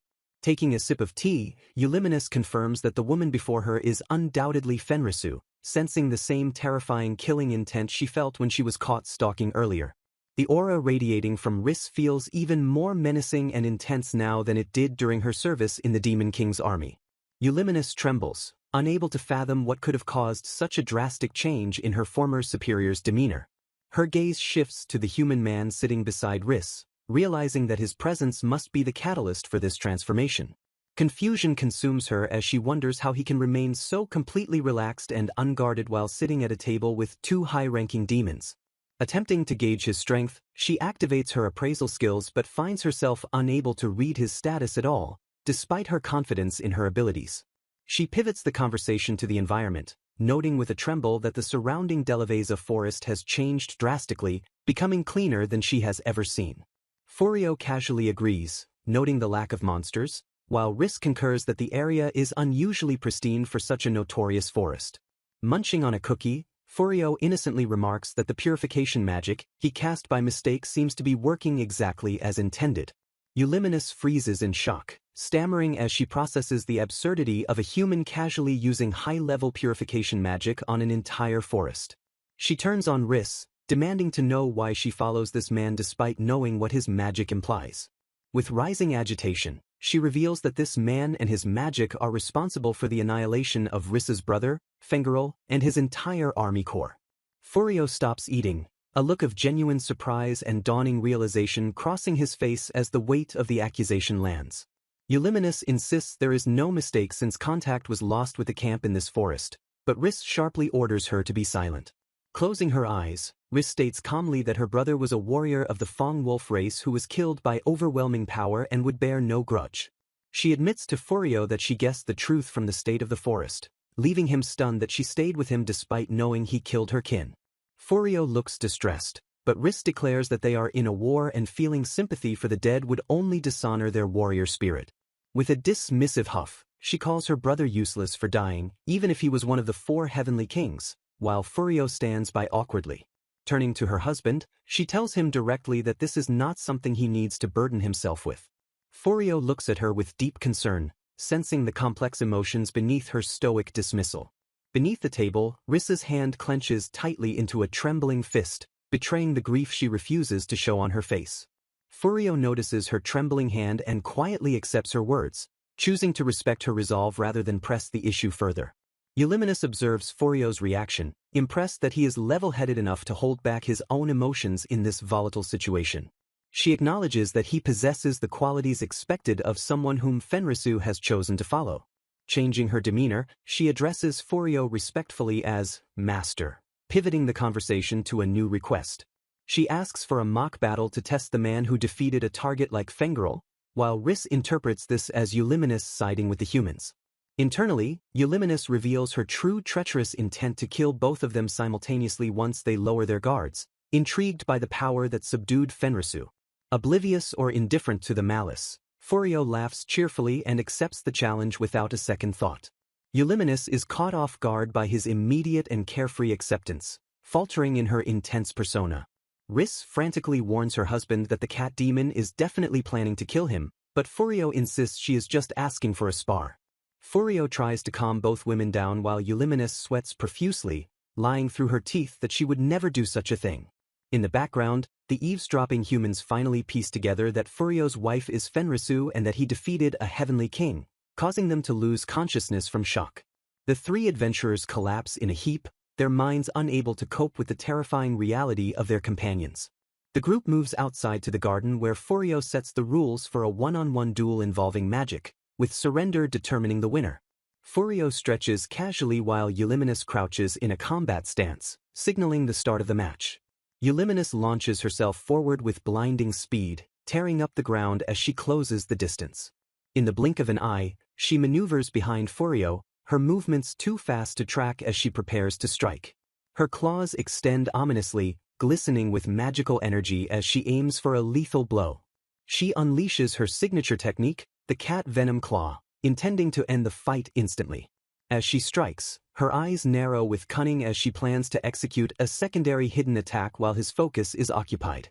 Revealing her trap, she launches a deadly poison magic spell from the ground below him, creating an inescapable pincer attack. Furio calmly utters, "Forced dispel," and both the physical claw attack and the magical poison trap shatter into harmless fragments of light. Euliminus watches in horror as her dual assault is nullified in a single instant, leaving her completely defenseless. She finds herself paralyzed and unable to move, realizing that she is now at his mercy and responsible for her own potential death. Furio stands over her with a glowing magic circle, his expression darkening as he states he cannot forgive her for targeting Riss as well. Realizing the gravity of her mistake, Euliminus freezes in terror as the paralysis takes full hold. Furio declares her actions enough to anger him, while Riss watches from the sidelines, amused that Euliminus thought she needed protection. Terrified by his overwhelming power, Euliminus decides she must retreat and report this dangerous anomaly to the Demon King immediately. A few days later, Furio stands at his door, tirelessly repeating his refusal to the king's knights who have come to recruit him again. Riss glares at the persistent visitors while Furio maintains a polite but strained smile. The knight looks dejected as Furio explicitly states he has no wish to accept the call to arms and asks them to leave. As they depart, Riss complains about their annoyance and suggests threatening them, but Furio calms her down, noting they are just doing their jobs. Watching the wagon leave, Furio questions if it's really alright to refuse, considering he was kicked out for not being hero material, while Riss assures him she doesn't mind his choices. Furio reflects that his magic is borrowed power and unfamiliar to him, so he fears causing a disaster if he uses it for war, preferring to focus entirely on protecting their peaceful daily life. Euliminus continues her conversation with Furio, praising his modesty regarding the humans, labeling him a failure of a hero, though she notes it is a significant loss for them. She dismissively adds that the humans ultimately reap what they sow for their poor judgment. Shifting her tone, she formally thanks human Fulio for the hospitality he showed her during her previous visit. She reveals her true purpose is to return that favor with the overwhelming power of the dragon army, summoning the elite squad of the Demon King's forces to the sky above. The adventurers gaze upward in horror as someone identifies the swarm as the legendary squad known for annihilating countless human armies in the past. Panic sets in among the group, with Blossom clutching her hoe in terror at the sheer number of dragons circling overhead. Euliminus issues an ultimatum to Furio, demanding he surrender and pledge his loyalty to the Demon King or face immediate destruction. Furio remains completely unfazed, looking up with mild curiosity and noting that this is his first time seeing real dragons in person. Euliminus is baffled by his lack of fear, letting out a confused noise as her intimidation tactics fail to land. Furio turns to Riss to casually discuss dragon knights and crafting items from dragon scales, prompting Riss to ask about dragons in his previous world while ignoring the threat. Enraged by their nonchalant attitude, Euliminus snaps and yells at them to stop playing around. She orders the attack, screaming for them to die as a dragon descends with its maw wide open to unleash a breath attack. Furio's expression sharpens in a split second of reaction as he prepares to counter. He casts Holy Magic, Smite, releasing a massive, blinding beam of energy that intercepts the attacking dragon. The colossal beast crashes violently into the ground just meters from the house, shaking the earth while the party watches in stun. Euliminus stares in disbelief as the strongest dragons in the Demon King's army are instantly annihilated by the magic. The remaining dragons panic and flee the battlefield, ignoring Euliminus's desperate screams for them to come back and fight. Furio laughs lightly at the absurdity of the situation, seemingly amused by the abrupt end to the battle. He muses that if things had gone differently he might have obtained the Dragon Slayer title, while Blossom laments that she should have thrown her hoe into the fray. Furio asks if she can really throw it, and she challenges him to try it out right now. Blossom hurls her farming tool into the sky with a shout. Furio instantly casts a string of augmentations on the flying hoe, adding speed, high damage, piercing, and holy element attributes. The enchanted hoe streaks through the air like a missile, piercing clean through the neck of a fleeing dragon. The entire party, including Furio, stares with eyes popping out of their heads at the absurd effectiveness of the attack. Checking his status, Furio discovers he has indeed gained the Dragon Slayer title and a massive level up, much to everyone's shock. Furio apologizes that he can't repeat the feat without visual confirmation, while the archer begs to be let in on the action and Riss marvels that a mere adventurer wields such power. In the Demon King's castle, a large beastman kneels in submission before his master. The subordinate stammers the Demon King's name, trembling in the presence of Gul. He insists that there is no need for the Demon King to intervene personally, as the 4 heavenly kings are still available to handle the threat. The Demon King reflects on the death of Fengaril, the strongest of the 4, and refuses to let more subordinates die meaningless deaths against a man who easily defeated the dragon army. He tells his subordinate not to worry, signaling a shift in strategy. He announces his intention to personally conduct a bit of probing into this mysterious human.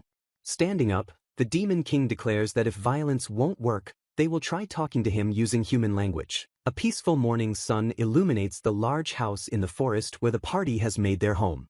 Inside, Blossom stretches her arms and remarks that her new title of Dragon Slayer still feels completely unreal to her. Bari Rosa sits on a nearby bed and admits she never expected such a grand title to emerge from their party, especially not for a farmer. Blossom snaps back in annoyance at being called a hoe user, brandishing her farming tool and insisting it is the legendary Dragon Slayer hoe. Bari Rosa stands up abruptly and heads for the door, prompting Bellano to ask where she is going in such a rush. The knight replies that she is heading out to fulfill the daily monster hunting quota, her expression serious and determined. As the door closes, Bellano comments to the others that Bari Rosa has been incredibly stoic and disciplined lately. Walking down the hallway, Bari Rosa clenches her fist, telling herself she must work hard to be able to defeat C-rank monsters alone like Furio. She steps out into the forest, the leaves rustling around her as she begins her patrol with a focused gaze. Her thoughts are consumed by the Dragon Slayer title, a prestigious honor that she desperately covets. She visualizes the crest of the Dragon Slayer, knowing that possessing such a title would grant her instant nobility. She laments that she could have revived her ruined family name instantly if only she hadn't been one step too late in the battle. Her mind turns to Furio, and she sighs at her bad luck, noting that he is already married to Riss. She fantasizes that if she could somehow bring him into her family, his immense magic power would restore their status. A new idea forms as she considers employing him as a magic knight for her household, realizing that might still be an option. Her internal monologue is interrupted when she spots a figure standing silently among the trees. A silver-haired man in a dark cloak stands motionless, his gaze fixed intently on their house. Bari Rosa narrows her eyes, her instincts flaring as she wonders who this suspicious stranger is. She observes that his light clothing is completely unsuitable for a forest teeming with dangerous monsters. Concluding that he must be a spy watching their home, her hand drifts toward her sword. She grips the hilt of her weapon tightly, preparing to confront the intruder with lethal force if necessary. Stepping out from cover, she demands to know who he is, her voice cutting through the silence. The man turns with a pleasant smile, asking if she happens to be an acquaintance of the wife living in the house. He pauses as if searching for words, a hesitation that only deepens Barbarossa's suspicion. Taking no chances, Bari Rosa draws her sword in a fluid motion, leveling the blade at his throat. The man remains calm, claiming he heard she is living here now and simply came to pay a visit to an old friend. Bari Rosa replies with a skeptical drone, her eyes narrowing as she analyzes his story. She thrusts her sword forward, accusing him of being a member of the demon army since Riss has cut ties with them. The man sweats nervously as she threatens to kill him depending on his answer, her blade inching closer. He raises a hand in surrender, realizing he cannot easily talk his way out of this situation. He admits he is indeed a demon but insists he is merely here to take a look and will leave immediately. Bari Rosa stares him down, her sword tip wavering slightly as she decides whether to strike or let him go. She sheaths her sword with a sharp click, offering to pass on a message if he has one. The man introduces himself as Gozu and asks for her name, proposing a chat with Riss over tea. Bari Rosa agrees to the meeting, turning to lead him back to the house. The man corrects his posture, seemingly pleased that his alias, Gozu, was accepted without further question. As they emerge from the woods, Riss spots them and calls out, while Bari Rosa thinks the demon's naming sense is terrible. Furio notices Barbarossa's pale face and asks what's wrong, while Riss looks at her friend with concern. Riss shifts her gaze to the guest and instantly recognizes him, mentally scolding the geezer for using such a fake name. Bari Rosa explains that the anti-demon barrier was triggered, which is why she hurried back to investigate. In a trembling whisper, she reveals that her appraisal skill identified the man's status as Demon King. Riss stares in disbelief, asking if she is kidding, but the terror on Barbarossa's face is genuine. Riss quickly deduces that there is no reason for him to be there unless Euliminus reported back to him. Bari Rosa stands frozen, her mind reeling as the realization of who she just threatened crashes down on her. She breaks down in tears of terror, convinced she is going to be killed for pointing her sword at the Demon King. A flashback shifts to the Demon King's castle, where a subordinate bows respectfully to Gul. Gul asks for a report, and the scout explains he couldn't enter the house due to a powerful barrier. The scout details that the barrier prevented any close surveillance, likely strengthened after the previous attack. However, he reports that he did manage to gather some information from a distance. He describes a human girl with the courage to throw away her life for her master and a gallant appearance. He praises her decisiveness, painting a picture of a warrior with unwavering spirit. Gul sits on his throne, resting his chin on his hand, and remarks that she sounds interesting, though ultimately just a mere human. The flashback ends, returning to the present where Gul stands before the house in the forest. He mutters to himself that he really ended up coming all the way here in person. Furio opens the door to greet the visitor, his expression warm and welcoming. Riss stands beside him with a flat expression, remarking that he actually came to visit. Furio apologizes for the trouble and invites Gozerson inside, playing along with the alias. Bari Rosa watches from the doorway, her face pale with shock as Furio casually welcomes the Demon King. She trembles uncontrollably, unable to process the surreal and terrifying scene unfolding before her. Rosa recoils in shock, her face paling as the realization of her actions crashes down on her, leaving her trembling in sheer terror.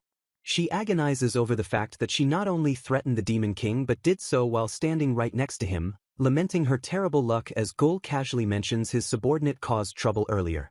Riss slams her hands on the table and stands up, shouting at Gol to ask if he has come to their home seeking revenge for the previous incident.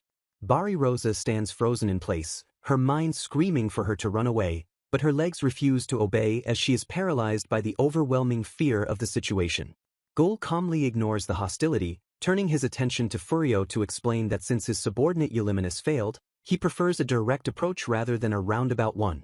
He gets straight to the point with a friendly smile, asking Furio if he would like to join the Demon King's army, to which Furio instantly replies with a polite but firm refusal. Gol looks puzzled, questioning why a man of such power would choose to hide it and live separated from the kingdom instead of accepting an offer from the Demon King himself. Furio explains that as an outsider from another world, he rejects the notion that he must side with humanity simply because he is human, believing that way of thinking to be fundamentally wrong.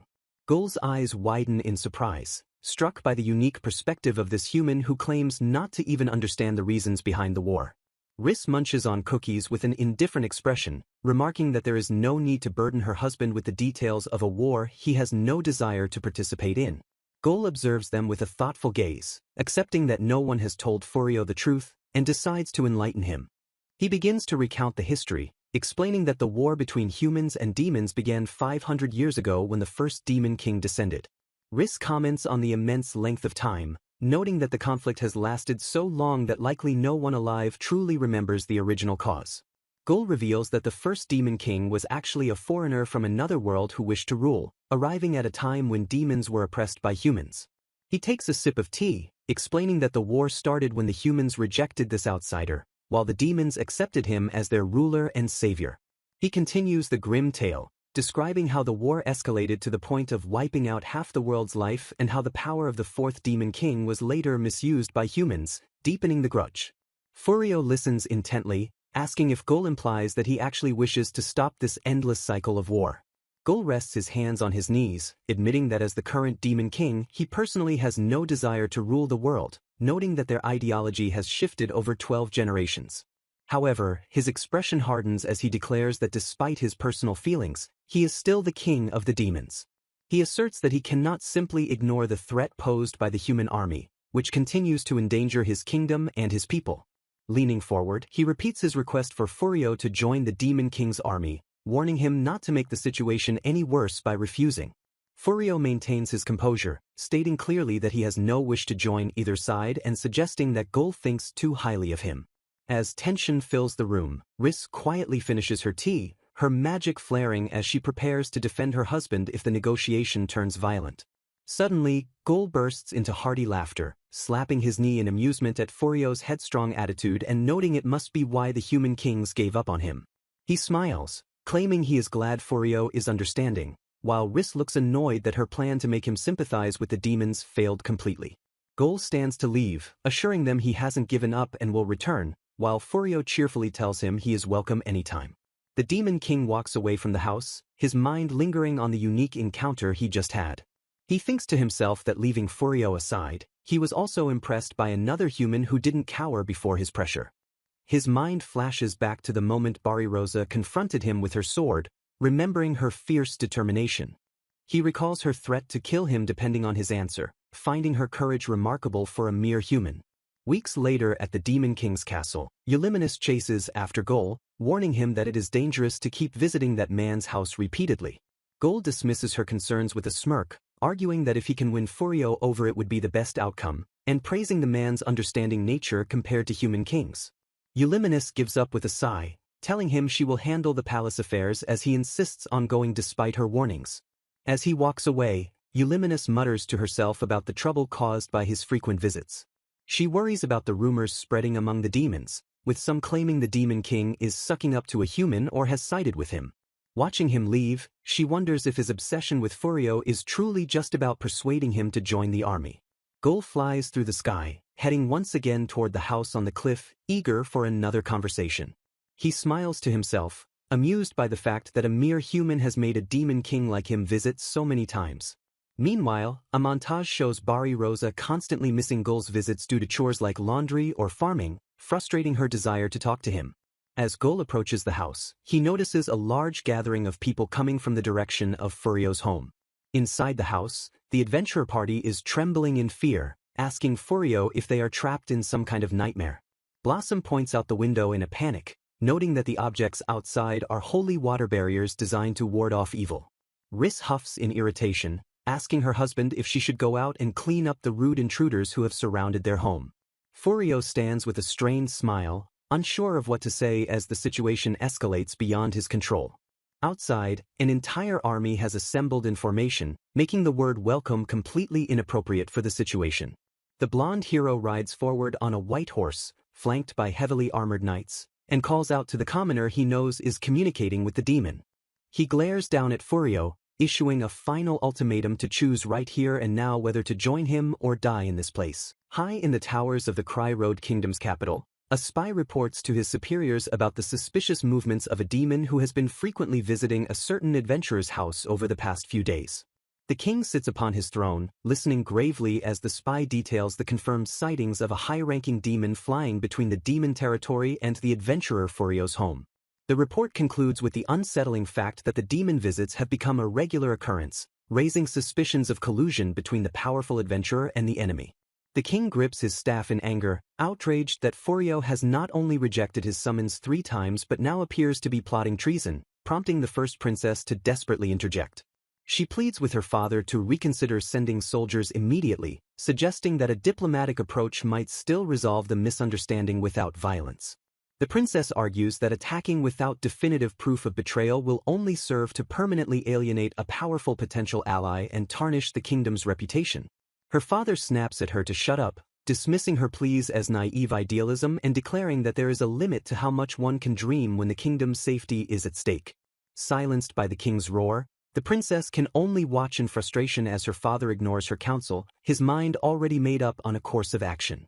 Meanwhile, on the road to Furio's house, the blonde hero rides impatiently on his horse, complaining about the waste of his time while his party members trail behind him.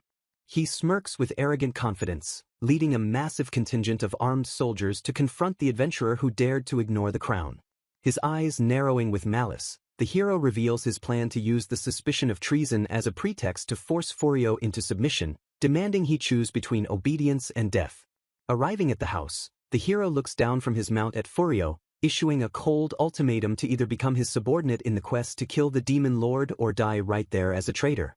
Furio's former party members are horrified by this escalation, with the archer stammering that this heavy-handed approach is nothing short of oppression against an innocent citizen. The hero dismisses their protests, coldly stating that they don't understand the gravity of the situation where a human is suspected of betraying humanity to the demons.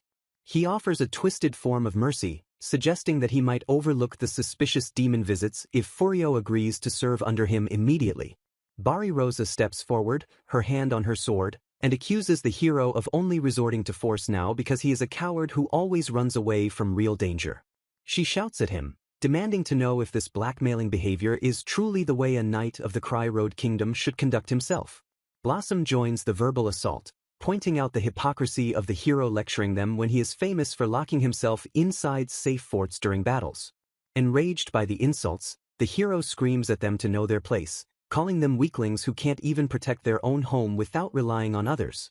He lashes out with a magic-infused strike aimed at Bari Rosa, but Furio instantly steps in front of her, blocking the attack with a calm and effortless barrier. To everyone's surprise, Furio agrees with the hero's assessment that they cannot protect the home on their own, causing Bari Rosa to gasp in confusion. Furio smiles gently, explaining that he judged himself to be of no help to the kingdom, which is why he refused the calls, reiterating that he has no desire to fight anyone. He turns back to the house where Riss is calmly sipping tea, announcing that since he is not welcome here, they will simply leave this land entirely. The hero is left dumbfounded by this unexpected reaction, letting out a confused noise as his intimidation tactics fail completely. Furio asks Riss if she is okay with leaving, and she beams at him, replying that she doesn't mind where they go as long as she can be together with him. Bari Rosa and the other girls panic, realizing they cannot return to the castle after defying the hero, and beg Furio to take them along with him. Bari Rosa looks down with a conflicted expression, wrestling with the decision to abandon her post and her country. She recalls the indoctrination she received since childhood, teaching her that defeating demons was the ultimate justice and the only right path. However, seeing the bond between Furio and Riss, and the polite nature of the demon visitor Gul, she begins to question if fighting is truly the only answer.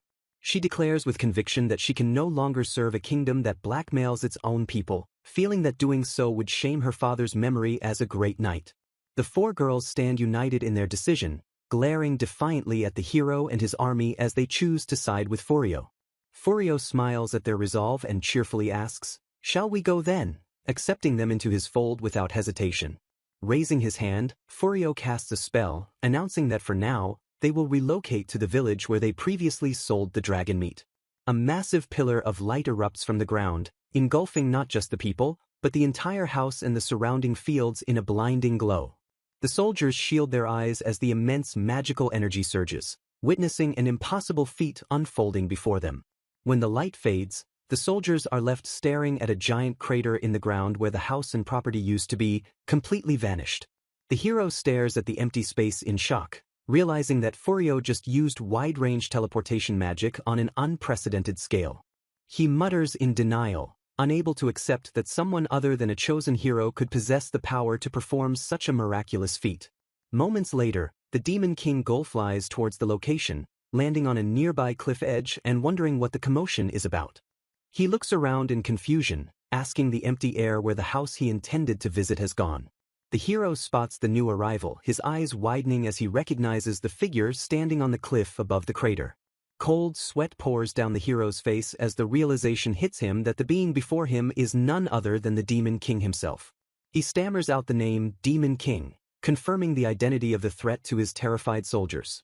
The soldiers panic, raising their spears in a futile gesture of defense against the overwhelming presence of the enemy leader.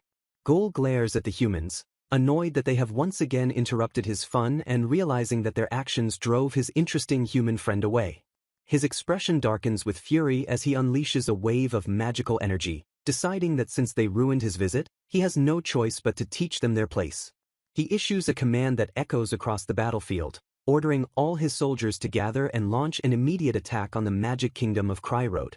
He roars to the heavens, commanding his forces to show the humans the true, terrifying power of the demon race. The human soldiers recoil in horror as the air fills with the killing intent of the enraged Demon King. Realizing that the Demon Lord himself is on the front lines, the soldiers' morale breaks instantly, and they begin to scream in panic.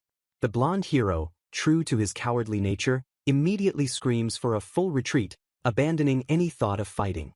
Back in the capital, a messenger rushes in with the disastrous news that a massive army is marching from the Demon Kingdom, effectively a declaration of war. The king, faced with imminent destruction, orders the immediate preparation of a forbidden purification spell and commands all mages to gather. A subordinate hesitates, trembling at the implications of using such a dangerous and taboo magic. The king slams his fist, shouting that without it the kingdom will fall, while the subordinate warns that the preparation and chanting will take a significant amount of time. An image shows the demon army swarming over the land, a terrifying horde of beasts and dragons advancing without mercy. A strategic map displays the swift progress of the demon forces, showing that they have already breached the defenses and are closing in on the northern fort. In the war room, nobles panic as they demand to know where the hero is, only to learn he has once again locked himself inside the northern fort for safety. The narration explains that Kryrode's position as the closest kingdom to the demon territory makes it a crucial bastion for humanity. It concludes by noting that humans, physically weaker than demons, have only survived this long by relying on their development of powerful magic. The king screams in desperation that losing this war would equate to the total loss of humanity, his face contorted with the weight of the impending doom. Sweat pours down the monarch's face as he fiercely demands that his subordinates execute his command immediately to save their race. Deep in the forest, the reconnaissance squad lands before the Demon Lord, awaiting his instructions as the situation escalates. Gul looks toward the human capital, sensing the massive accumulation of magical energy and realizing the moment has arrived. He calmly orders Euliminus and the troops to retreat, turning his back on the human stronghold. Euliminus is flabbergasted, demanding to know why they are pulling back instead of pushing forward to crush the humans. Gul warns her sharply that a massive purification magic is imminent and she must ensure no soldiers are caught in its radius.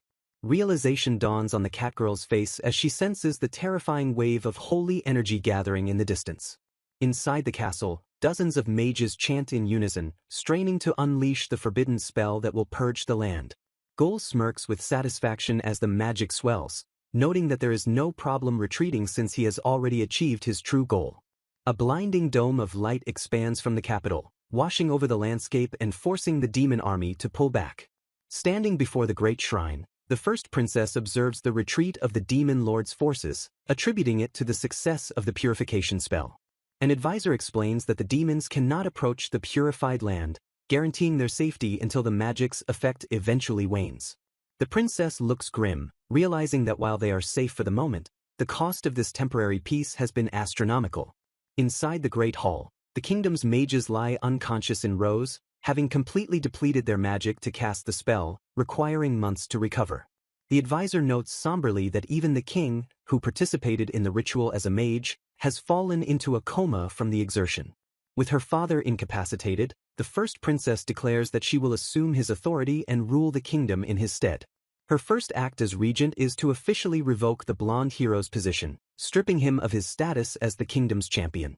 She discusses the dire lack of manpower for a new summoning ritual but decides they must prepare to summon new hero candidates regardless. Her expression darkens with guilt as she voices her opposition to the ritual, hating that they send summoned heroes to their deaths against the demons without a chance of victory. Clasping her hands in prayer, she admits she knows they are cornered but feels unworthy to face her father who was once a great knight if she relies on such methods. Resigned to the desperate situation, she orders her subordinates to call for a prophesier to guide their next move. In the castle basement, the former hero sits slumped on the floor, cursing the first princess for discarding him so easily.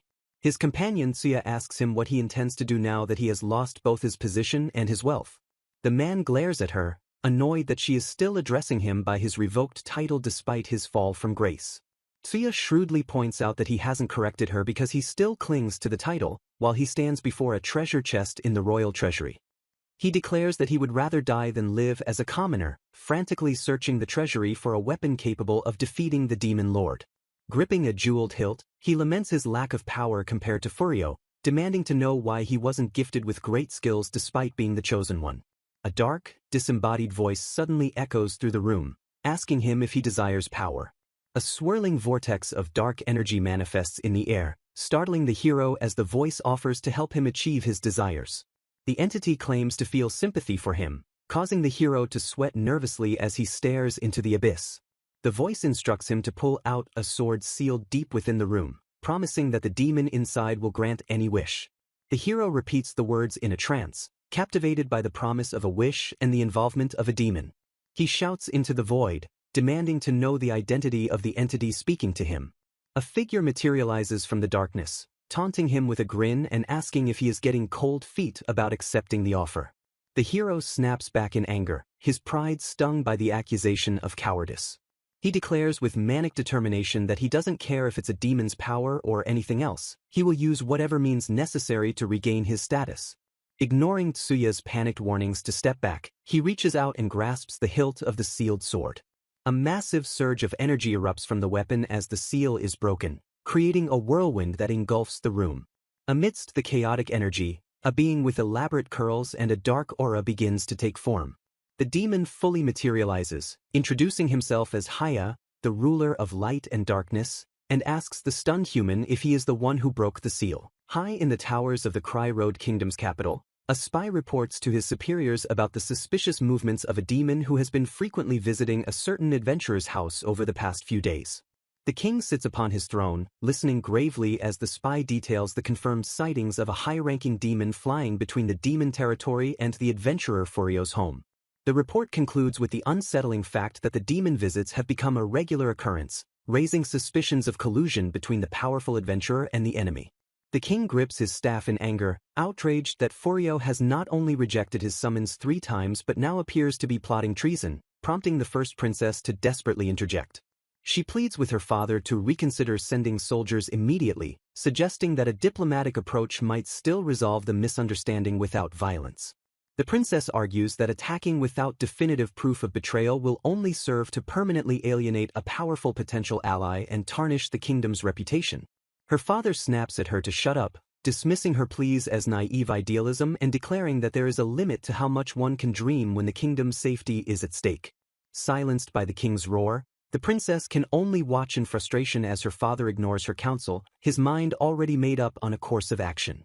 Meanwhile, on the road to Furio's house, the blonde hero rides impatiently on his horse, complaining about the waste of his time while his party members trail behind him. He smirks with arrogant confidence, leading a massive contingent of armed soldiers to confront the adventurer who dared to ignore the crown.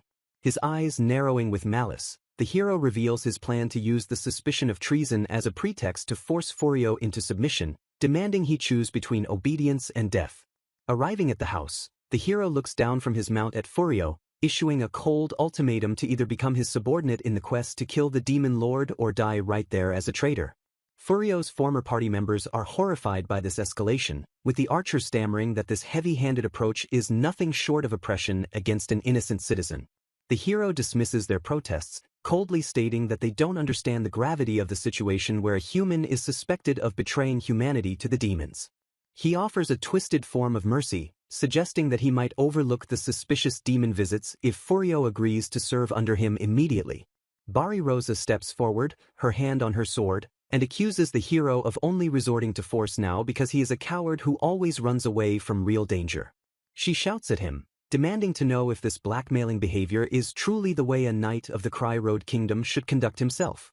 Blossom joins the verbal assault, pointing out the hypocrisy of the hero lecturing them when he is famous for locking himself inside safe forts during battles.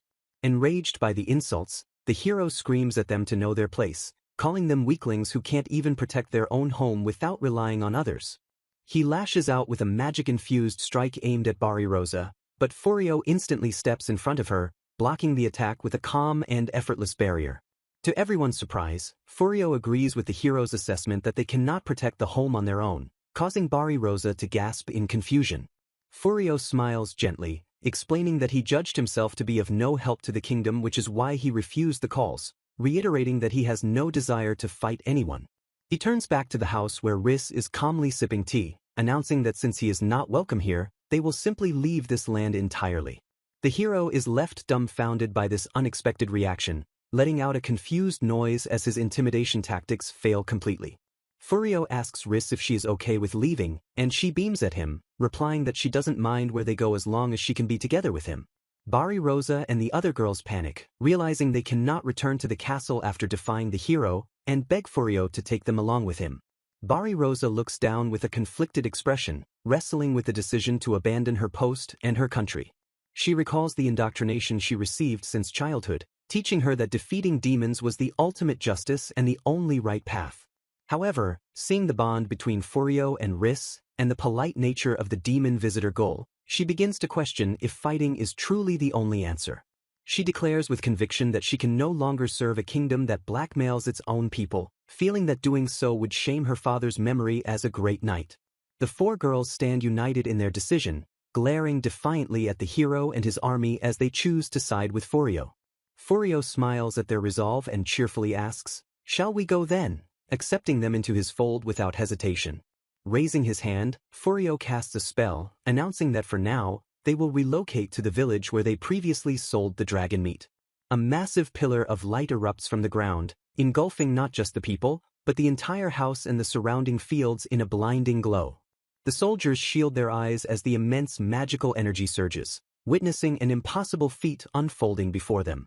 When the light fades, the soldiers are left staring at a giant crater in the ground where the house and property used to be, completely vanished.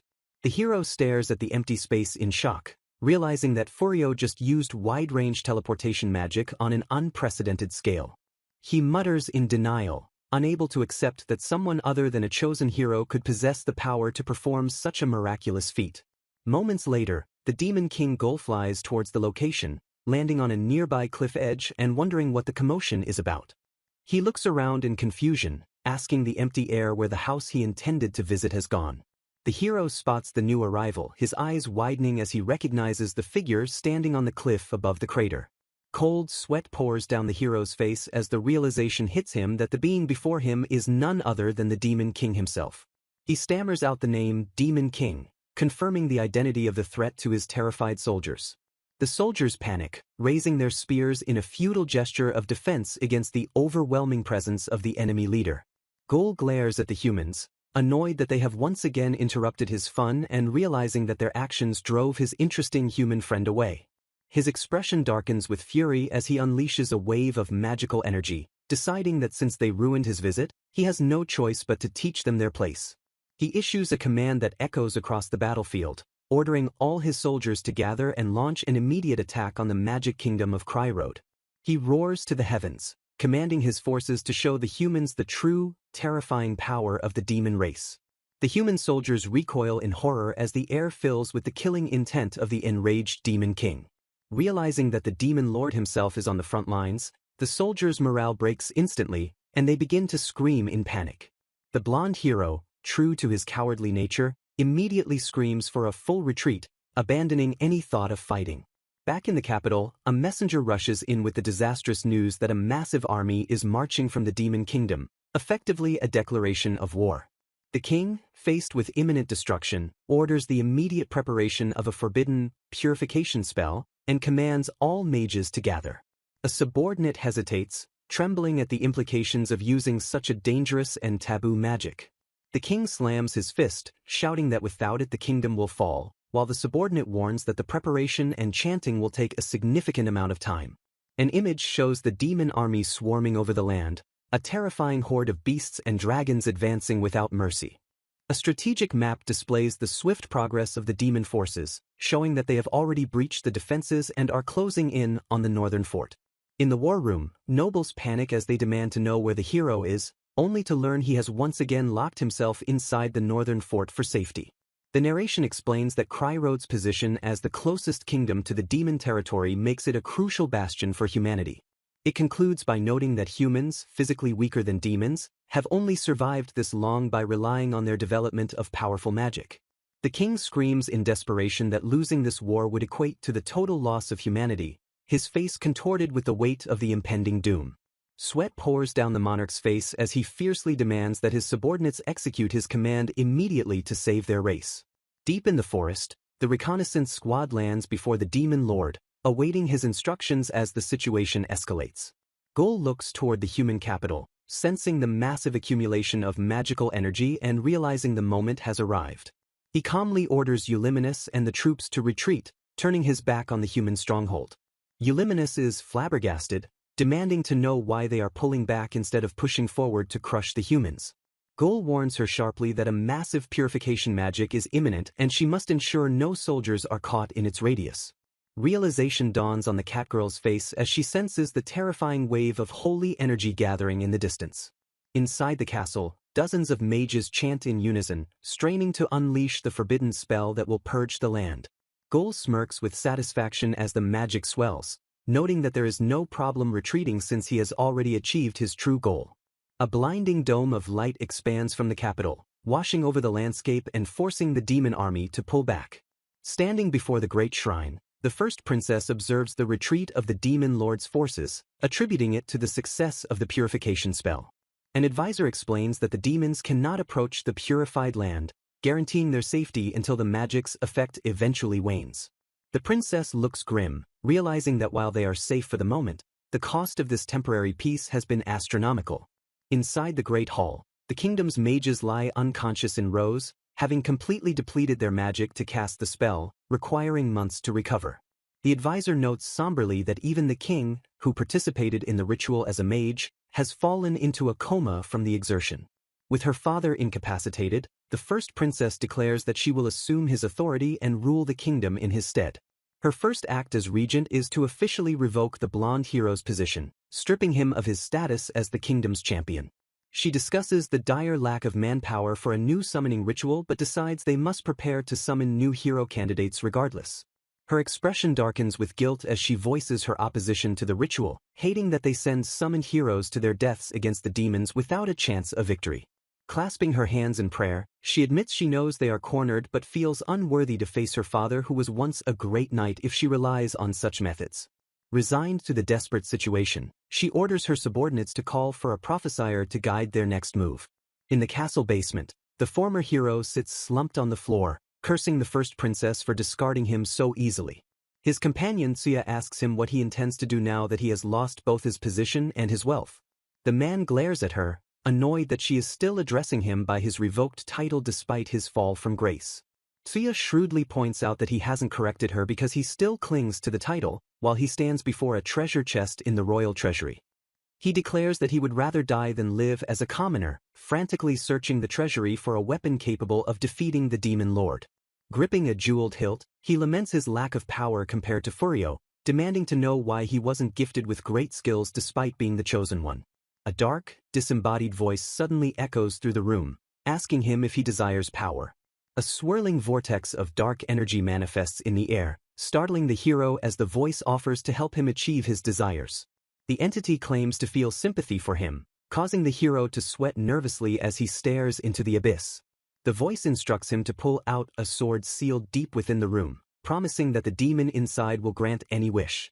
The hero repeats the words in a trance, captivated by the promise of a wish and the involvement of a demon. He shouts into the void, demanding to know the identity of the entity speaking to him. A figure materializes from the darkness, taunting him with a grin and asking if he is getting cold feet about accepting the offer. The hero snaps back in anger, his pride stung by the accusation of cowardice. He declares with manic determination that he doesn't care if it's a demon's power or anything else, he will use whatever means necessary to regain his status. Ignoring Tsuya's panicked warnings to step back, he reaches out and grasps the hilt of the sealed sword. A massive surge of energy erupts from the weapon as the seal is broken, creating a whirlwind that engulfs the room. Amidst the chaotic energy, a being with elaborate curls and a dark aura begins to take form. The demon fully materializes, introducing himself as Haya, the ruler of light and darkness, and asks the stunned human if he is the one who broke the seal. A swirling vortex of light and dark energy coalesces, revealing a figure who introduces herself as Haya, the demon who rules over light and darkness. Haya's voice echoes ominously inside the hero's head, commanding him to stand back while Tsuya cowers in fear beside him. The hero stares in shock at the entity's eyes, realizing with a jolt of terror that this is indeed a genuine demon. Although she appears to be a young girl, the overwhelming aura of fear she radiates makes the hero feel nauseous, as if he might vomit. The hero trembles violently while Tsuya covers her mouth in horror, both paralyzed by the sheer presence of the entity they have unleashed. Haya asks directly if he is the one who pulled out the sword that sealed her, her tone calm but commanding. The hero confirms that he is the one who freed her, puffing himself up to declare that he is the hero responsible for breaking the seal. A sly smile spreads across Haya's face as she confirms that he doesn't mind anything, then offers to grant him 3 wishes. The hero looks stunned by the offer, while Haya leans in close, whispering seductively that he can ask for anything he desires. Her eyes narrow with a predatory glint as she prepares to extract the price, stating that if he accepts, she commands him in return. Back in the castle, the first princess stands before her assembled knights and advisors, declaring her first wish to address the crisis. She welcomes the prophesier Ashura-sama, an elderly woman with a third eye on her forehead, thanking her for coming. The princess asks for guidance to save the kingdom, while the old woman chuckles at being summoned by the ruler of the greatest magic kingdom in the world. The princess admits the situation is dire, and Ashura agrees to take a peek into the future, noting the desperation in the air. An advisor explains the vague request is due to the fact that their entire magical defense relies solely on the purification spell, leaving all mages exhausted and incapacitated. He laments the embarrassing state of affairs where they must plan their next move before the spell's effect weakens. Suddenly, the princess feels a strange sensation around her neck, a dark band appearing out of nowhere.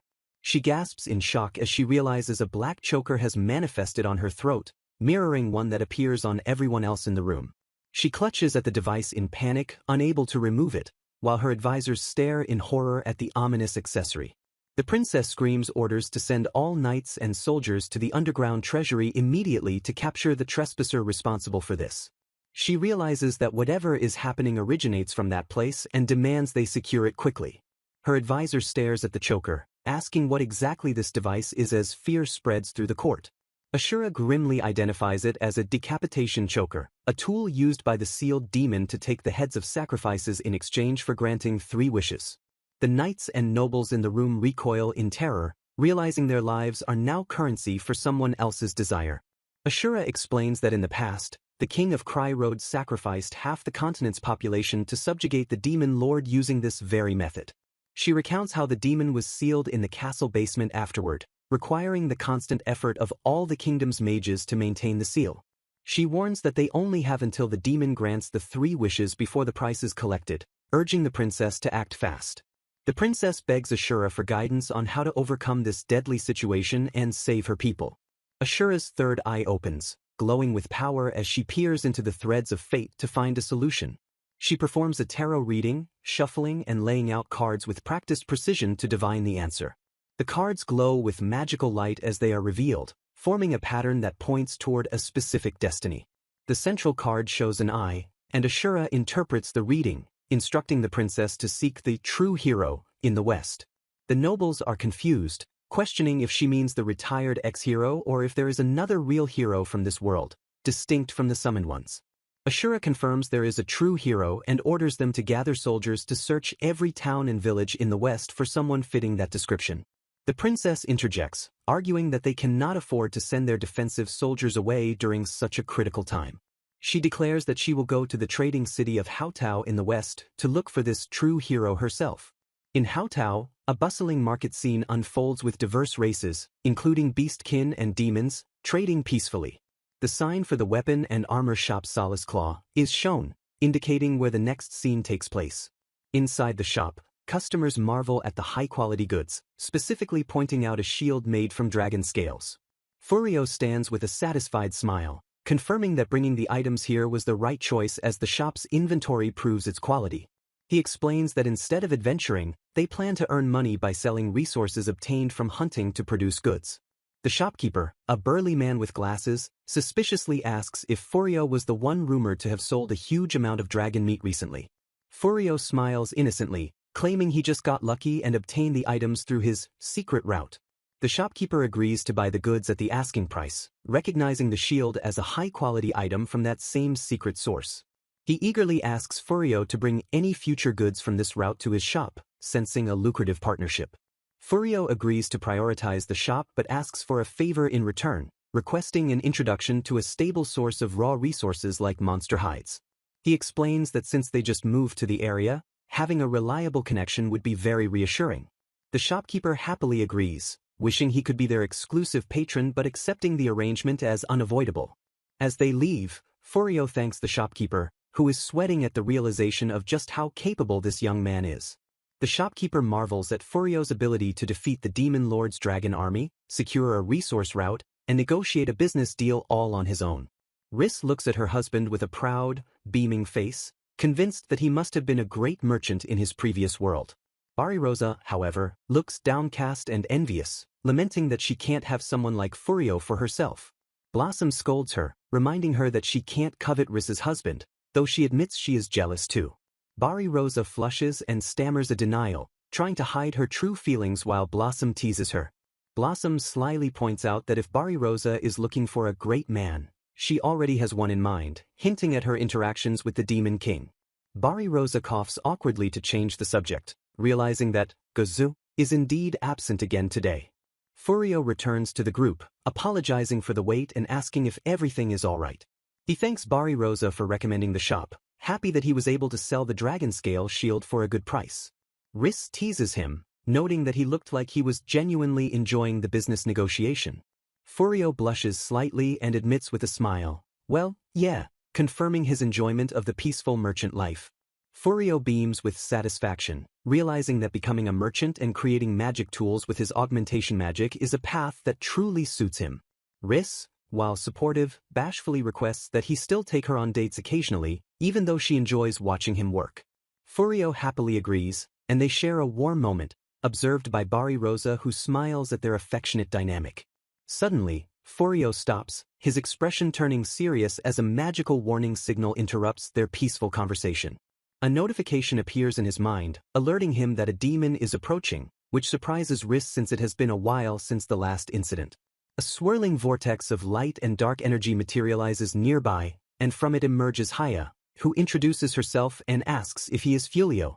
Riss immediately steps in front of her husband, glaring at the intruder with suspicion and demanding to know her business. Haya ignores Riss completely, her attention fixed solely on Furio as she hears a voice inside her head compelling her to act. The voice commands her to kill the criminal who disgraced him, specifically naming Fulio as the target she must eliminate. Compelled by the wish, Haya's eyes go blank as she initiates the execution sequence. Furio's detection system instantly flags the hostility, triggering an automatic defensive barrier around him. He shouts for Riss to get back, sensing the immense danger just as Haya launches her attack. Riss is too slow to react, and a slash of dark energy cuts across her chest, spraying blood into the air as Furio watches in horror. Furio's face twists in shock and despair as he sees his wife falling, her body limp and bleeding from the sudden assault. Riss collapses to the ground, prompting a panicked scream from one of the other party members. Haya looks at her hand, seemingly disappointed that she missed a vital spot and failed to kill her target instantly. Blossom's face contorts with pure rage as she witnesses the attack on her friend, screaming curses at the demon. Furio catches Riss in his arms, his face hidden in shadow as he holds her bleeding form, desperate to save her. His hands tremble as he tries to assess the damage, his mind racing to find a way to heal the grievous wound. Furio's expression is a mask of pure terror and desperation, sweat pouring down his face as he realizes the severity of the situation. Haya prepares another attack, gathering energy for a follow-up strike to finish the job.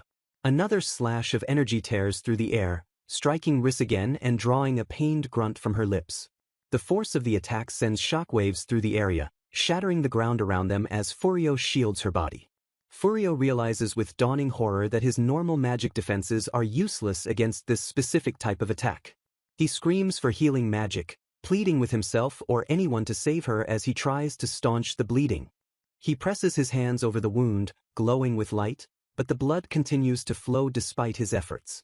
Panic sets in as he realizes the healing magic is not working, his eyes wide with disbelief and fear. He identifies the attack as Light Genesis Magic, Stardust, a power far beyond ordinary spells. He frantically casts Holy Heal and Magia Healing, layering spell after spell in a desperate bid to close the wound. Despite his overwhelming power, the system informs him that the fatal wound is outside the scope of standard healing magic. Haya unleashes a massive cross-shaped blast of energy, intending to obliterate both Furio and Riss in a single strike. The explosion engulfs the area, tearing through the buildings and landscape with terrifying force. Haya floats above the destruction, musing that the lives of everyone in the castle might not be enough to pay for the wish she is granting. As the dust settles, she is shocked to see Furio standing amidst the rubble, completely unscathed by the Genesis magic that humans should not be able to withstand, while a notification reveals he has just acquired Dark and Light Genesis magic. Reflecting on a past filled with powerlessness, the protagonist acknowledges he lacked the courage to advocate for the beastmen treated as slaves, merely offering financial aid as his status permitted. Guilt consumes him for granting preferential treatment only to those he encountered personally, while a companion orders Banaza to express gratitude before following. He grew accustomed to commanding them and accepted the role slaves played in the organization, even while secretly wishing the discrimination would vanish. Summoned to the world of Cry Road, he met Rizu after being declared the 198th hero candidate. Unable to abandon the girl who was ready to forfeit her entire life over a single loss, he felt compelled to intervene. To mitigate the subordinate nature of their connection, he proposed the relationship of husband and wife to equalize their standing. She accepted with unexpected happiness, admiring his kindness and addressing him as her husband. Taking on the duty to protect her, he blames himself for the isolation she ultimately faced. Convinced that his purpose in this unknown world is to safeguard Rizu, he calls out her name. Arriving at the scene of the attack, he finds Rizu critically injured and screams for her in panic. Desperate attempts at healing magic fail as the system reports the damage exceeds the spell's restoration limit. Confusion and despair grip him as he questions why he possesses such vast magic if he cannot save her. A hostile force initiates a high-level magical attack known as Stardust. An immense magical geometric formation manifests around the enraged protagonist, signaling a drastic escalation in power. The crushing weight of his inability to save her continues to torment his psyche. Suddenly acquiring Light and Dark Genesis magic, he initiates a spell to rewind the target's time. The miraculous energy envelopes the fallen girl, reversing the fatal injuries before the stunned eyes of the caster. The adversary recognizes the phenomenon as high-level temporal magic. Realizing the human was vastly underestimated, the enemy notes that even light Genesis magic will fail to inflict a scratch. A violent physical impact shatters the magical standoff as a limb strikes with devastating force. The protagonist delivers a thunderous punch that connects squarely with the enemy's face. The force of the blow sends the adversary hurtling through the air and crashing into the street below. Struggling to comprehend the situation, the battered foe curses the human as a bastard. The enemy expresses disbelief that they are losing despite having mastered all light and dark magic in this world. Unrelenting, the protagonist closes the distance instantly to deliver another crushing blow. A heavy boot stomps down violently, pinning the opponent to the ground. Terror floods the enemy's eyes as they stare up at the overwhelming threat looming above them. Attempting to retaliate with dark Genesis magic, the enemy is silenced by a sharp command to shut up. The dark magical energy is casually swatted away and nullified by the protagonist's bare hand. Shock paralyzes the attacker as their most powerful spell is dismantled with ease. The protagonist seizes the enemy's head in a vice-like grip, preparing to unleash further judgment. Recognizing a forced dispel, the terrified enemy demands to know the identity of the monster before them. An analysis of the protagonist reveals glitching, infinite status parameters despite his appearance as a human male. The skill readout defies logic, displaying the symbol for infinity. Realization dawns on the enemy as they stutter, finally grasping the true nature of their opponent. The protagonist mercilessly slams the enemy's head into the stone pavement. Another brutal impact follows as the protagonist continues the physical dismantling of his foe. The enemy realizes that defensive magic is futile against such power and coughs up blood. With cold fury, the protagonist asks if the attacker wishes to discover the consequences of injuring his wife. He taunts the beaten foe, questioning exactly how much punishment awaits them. The interrogation continues as he wonders how much suffering is required to satisfy his rage. Broken and terrified, the enemy can only stammer a plea for forgiveness. Nearby observers cry out in relief as they attend to the recovered Rizu. Rizu begins to regain consciousness, groggily awaking from her near-death experience.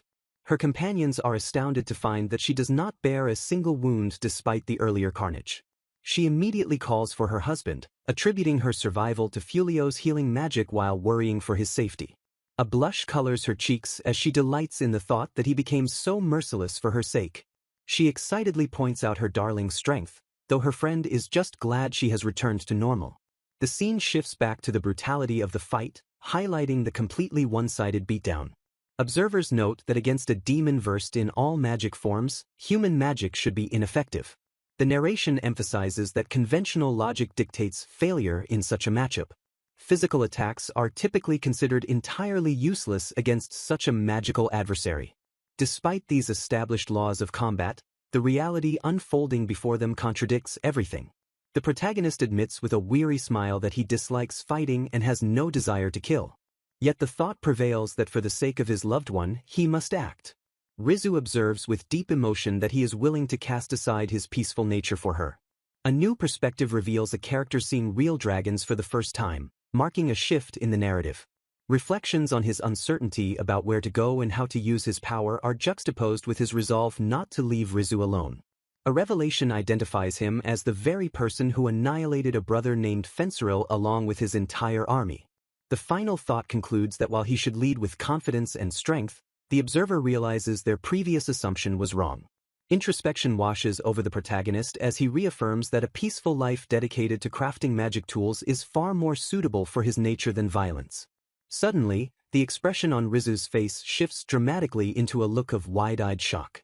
Mirroring her reaction, the protagonist's battle-hazed gaze snaps into sharp focus as realization dawns upon him. He recoils in horror as he discovers his bloodied fist raised high, having been stopped inches from striking Rizu, who had thrown herself in his path to halt his rampage. Confusion replaces his rage as he stands in the street with Rizu clinging to his waist, prompting him to tentatively call out her name. Rizu lowers her head in submission and apologizes softly for the transgression of interrupting his actions. A fresh wave of panic grips him as he looks closer at her and notices something wrong. His eyes lock onto the bandages and marks on her body as he stammers out a question regarding her wounds. Instead of showing pain, She beams with a blissful smile and declares that she feels blessed he was capable of showing such anger for her sake. She praises him with unwavering devotion, explaining that to the Fang wolves, the immense power he wields is everything. Her expression softens into a mix of awe and sadness as she admits that despite her instincts, there is a contradiction in her heart. Tears begin to spill from her eyes as she looks up at him with an expression of overwhelming emotional vulnerability. She confesses that she deeply admires the kindness he showed when he originally decided to spare the enemy and refused to kill a surrendering opponent. Clutching her chest, she voices the deep pain she feels knowing that she is the reason he felt forced to abandon that merciful nature. Moved by her words, he reaches out with a gentle hand to wipe the tears falling from her face.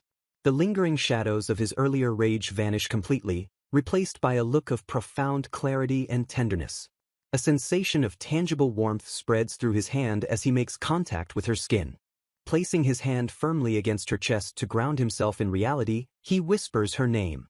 Desperate for confirmation, he asks if it is really her, to which she gently replies with a simple affirmation. She smiles radiantly and reassures her husband that she is perfectly fine. A look of pure, unadulterated relief washes over his face as the tension finally leaves his body. Ignoring the onlookers in the street, he pulls her into a desperate, tight embrace, murmuring his thanks that she is safe. In the forest near the east entrance of the street of Haotao, a magical teleportation circle manifests amidst the trees. Emerging from the light, the first queen apologizes deeply to her entourage for the rough nature of the transport, explaining that she has not completely recovered. The mages accompanying her express their own regret, stating that they lack the mana to continue the journey with her. She graciously dismisses their concerns, ordering them to prioritize their own recovery above all else. Alone now, she reflects on the arduous path ahead in her search for the true hero, knowing it will be filled with tribulations. Suddenly, a realization strikes her, causing her eyes to widen in shock. She notices that the decapitation choker, which should have been binding its target, has completely disappeared. Desperate questions race through her mind as she wonders if the demon lord was defeated or if the wish was simply not granted. The scene shifts to the royal capital, where the spires of the castle rise high against the sky. Outside the treasury, guards bang frantically on the door, calling for the ex-hero to come out as they know he is inside. Inside the sealed room, the ex-hero curses his situation while his female companion asks in panic how they were discovered so quickly. He observes that the testament of alliance, the black collar around his neck, has vanished, and demands to know why the demon hasn't returned. Although they manage to block the entrance to buy time, he realizes that they have effectively trapped themselves with no way out. Cornered, he reveals his sinister plan to use the demon's power to kill everyone in his way and establish his own kingdom as an everlasting ruler.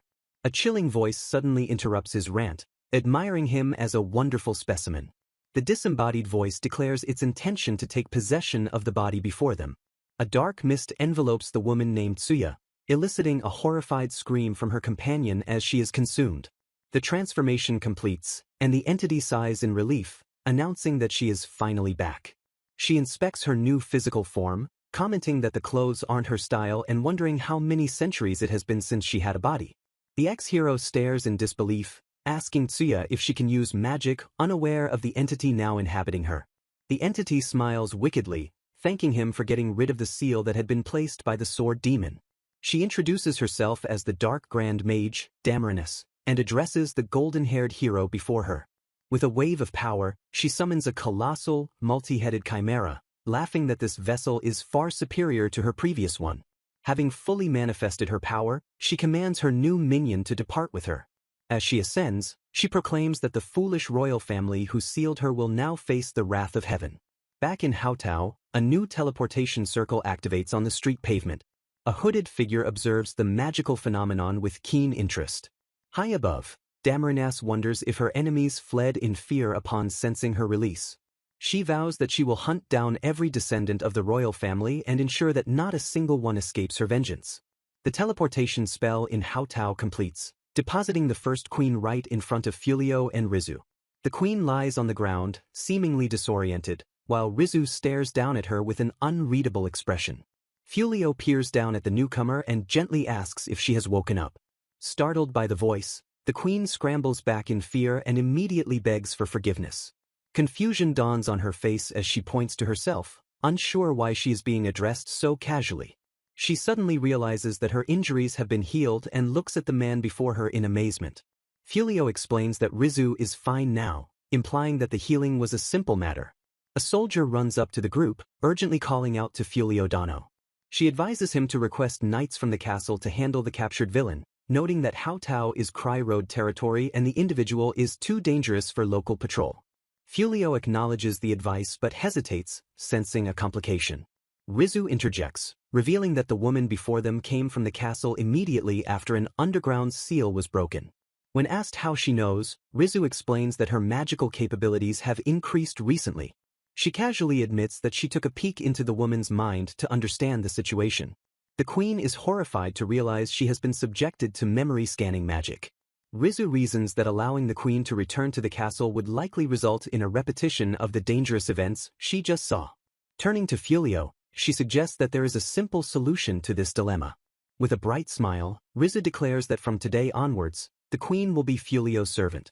The queen freezes, her eyes wide with shock at the sudden and absurd proclamation. Fumio frantically tries to de-escalate, telling the queen she doesn't have to force herself into such a role. Rizu cuts in, stating that she understands perfectly well that her husband does not wish for followers. However, she pivots the conversation to the defeated demon, arguing that keeping him as an ally is safer than handing him over to the castle since he grants wishes. Fumio admits that her arguments have become surprisingly convincing, though he seems wary of her true intent. Rizu's inner thoughts leak out in a visible aura of greed, chanting about power and strength, prompting Fumio to point out her obvious ulterior motives. Caught, she tries to rationalize it, stammering that having a strong group isn't a bad thing. Fumio smiles wryly and agrees that he has indeed thought about the benefits of strengthening their party. His expression turns serious as he asks Rizu if she is truly okay with recruiting the person who caused her such great harm. Rizu's face twists into a look of genuine frustration and anger as she recalls her defeat. Fumio watches her struggle, gently reiterating that she doesn't need to force herself to accept this. She lets out a heavy sigh, trying to compose her turbulent emotions. Clenching her fist, she declares that she is frustrated, but she only has her own weakness to blame for being beaten. Fumio and the queen look on in surprise as Rizu resolves to use her former enemy to fuel her own growth. Rubbing the back of his neck in resignation, Fumio admits to himself that holding on to a grudge isn't in his nature, ultimately deciding to trust Rizu's judgment regarding their defeated foe. He approaches the silent, kneeling figure of the entity known as Haya, his footsteps heavy with purpose as he prepares to offer a path forward.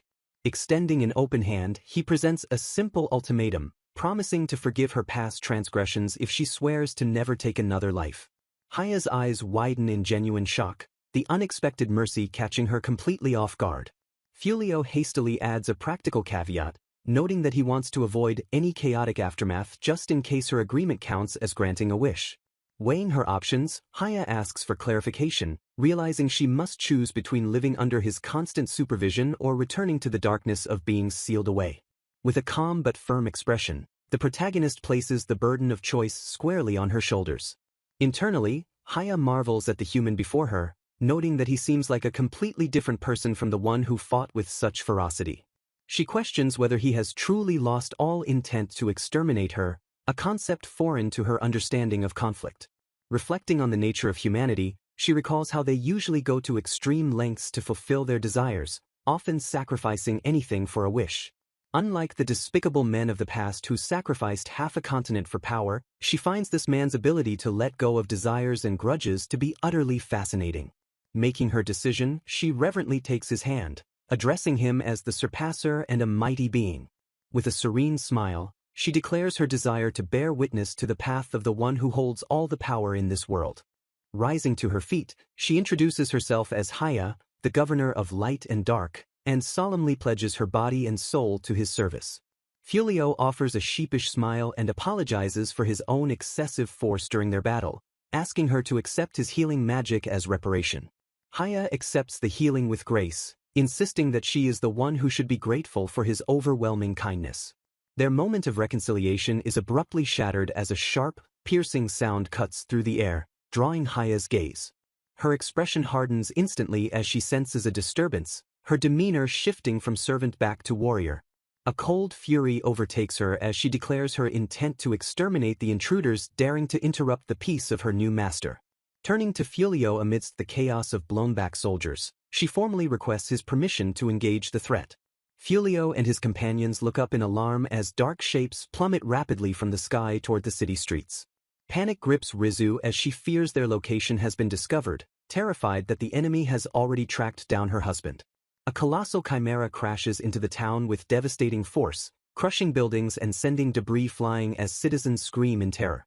Fulio reacts with shock at the destruction of the street, while Rizu spots a human girl sitting casually on the monster's shoulder. Haya identifies the intruder as Damarinas the Apricot, a fallen Dark Grand Mage who once ruled Cry Road before succumbing to forbidden magic. She explains that after Damarinas' execution by a past hero, her soul was sealed in the pedestal beneath the very sword that housed Haya's own being. With a smirk, Haya suggests that the recoil from Rizu undoing her own seal likely weakened the containment on the fallen mage. She hums thoughtfully, implying that the current catastrophe is effectively Rizu's fault. As Rizu protests the blame shifting, Haya grudgingly admits that the fault lies with the weak humans who created the seal, and perhaps slightly with herself. Fulio cuts through the bickering, granting Haya permission to handle the monster while he prioritizes saving the citizens. Haya accepts the command with a dutiful nod, ready to unleash her power against her former prisoner. Turning to his knight companion, Fulio orders Barirosa to take charge of the soldiers and coordinate the defense. He then calls out to Rizu, signaling that it is time for them to move. Together, they sprint into the chaos, determined to assist with the evacuation of the residents and limit the destruction. Destruction reigns as the group stares up in horror at the crumbling ceiling and debris raining down upon the sanctuary. A colossal, furred beast looms over the shattered street, taunting the first princess to make her move against such overwhelming power. The princess's battered guard grimly notes that their defenders have been whittled down to the last man in this desperate life-or-death situation.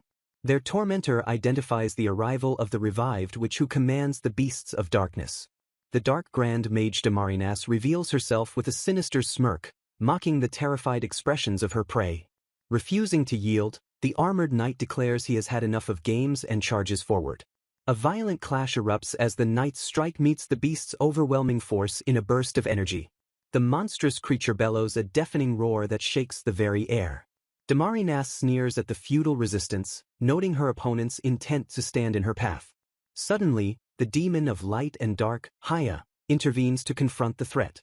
Haya declares her intent to eliminate the insolent fool who dared to lay waste to her contractor's community. She mocks the enemy, questioning if this is truly the extent of a demon's power after being corrupted by humans.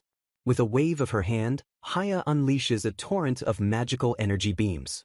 The searing light blasts toward the beast, illuminating the battlefield.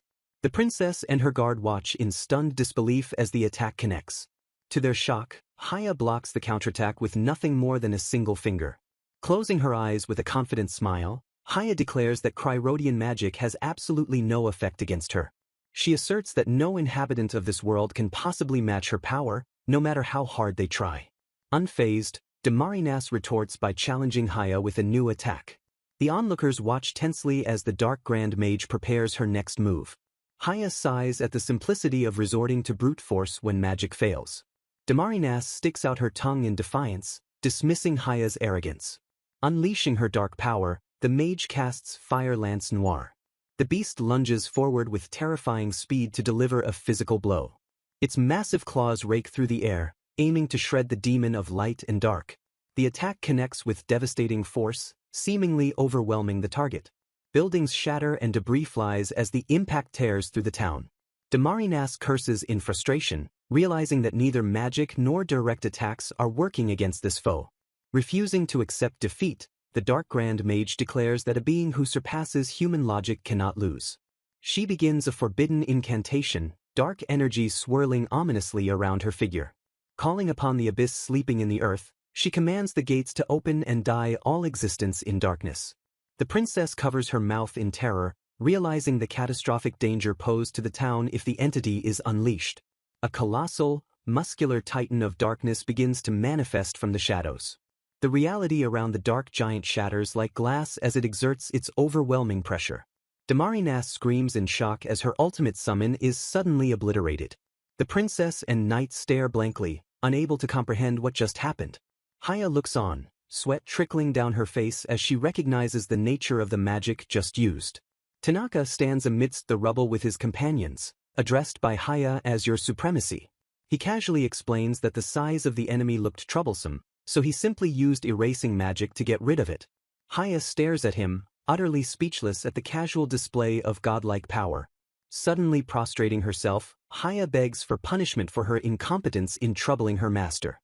Raising her head with renewed determination, she asks to handle the rest of the cleanup. A complex magic circle flares to life behind Haya as she prepares to finish the job. Damarinas screams in denial that a mere human could defeat the power she sacrificed her humanity for. Haya effortlessly deflects the dark mage's final desperate attack with a swirl of energy. A sharp, ringing sound echoes as the dark magic is compressed. Damarinas collapses to the ground, her power completely neutralized. Haya holds up a small, condensed sphere of darkness, telling the defeated mage to be honored. She brings the sphere to her lips, promising to grant the mage eternity as part of her own flesh and blood. With a soft gulp, Haya swallows the compressed essence of her enemy. Tanaka watches with mild concern, asking if it is really safe for her to eat that. Haya explains that she tore the mage from the possessed girl's body and sealed her within her spiritual world. She vows to use her power as the former strongest magician to its fullest extent for Tanaka's sake. As Haya giggles disturbingly, Tanaka notes their fighting strength has increased while his servant observes fear is also a factor. Tanaka suggests returning home once he heals the injured and repairs the town, asking Haya to restore the townsfolk. He muses that since he healed Rizu with time manipulation magic, he could use it again, but Haya interrupts him. With a grave expression, she implores him to refrain from recklessly using time magic a second time. Tanaka pauses, sensing the seriousness in her request. He agrees that it has become a troublesome topic, deciding to heed her warning. A diagram illustrates that time magic only affects a specific area, causing unpredictable accidents at the border where it meets unaffected time. Haya explains that her time manipulation magic is restricted solely to the space immediately surrounding her and is not intended for human use. She observes that Tanaka's status reveals an infinite skill stat, a complete anomaly. The demon reveals that he possesses perfect learning magic, an ability exclusively reserved for beings known as Beyonders. This power allows him to instantly master any magic within a category simply by being struck by it a single time. Tanaka realizes that he acquired his new demonic ability solely because he endured Haya's earlier attack. Rizu watches in silent shock as the terrifying implications of his power are laid bare. Haya notes that despite the immense strain of continuous casting, his physical body remains indistinguishable from that of a normal human. She concludes that his stats have risen limitlessly specifically to accommodate the endless demands of his magic. A diagram visualizes his mana reserves, confirming that he can cast inexhaustible magic without ever running dry.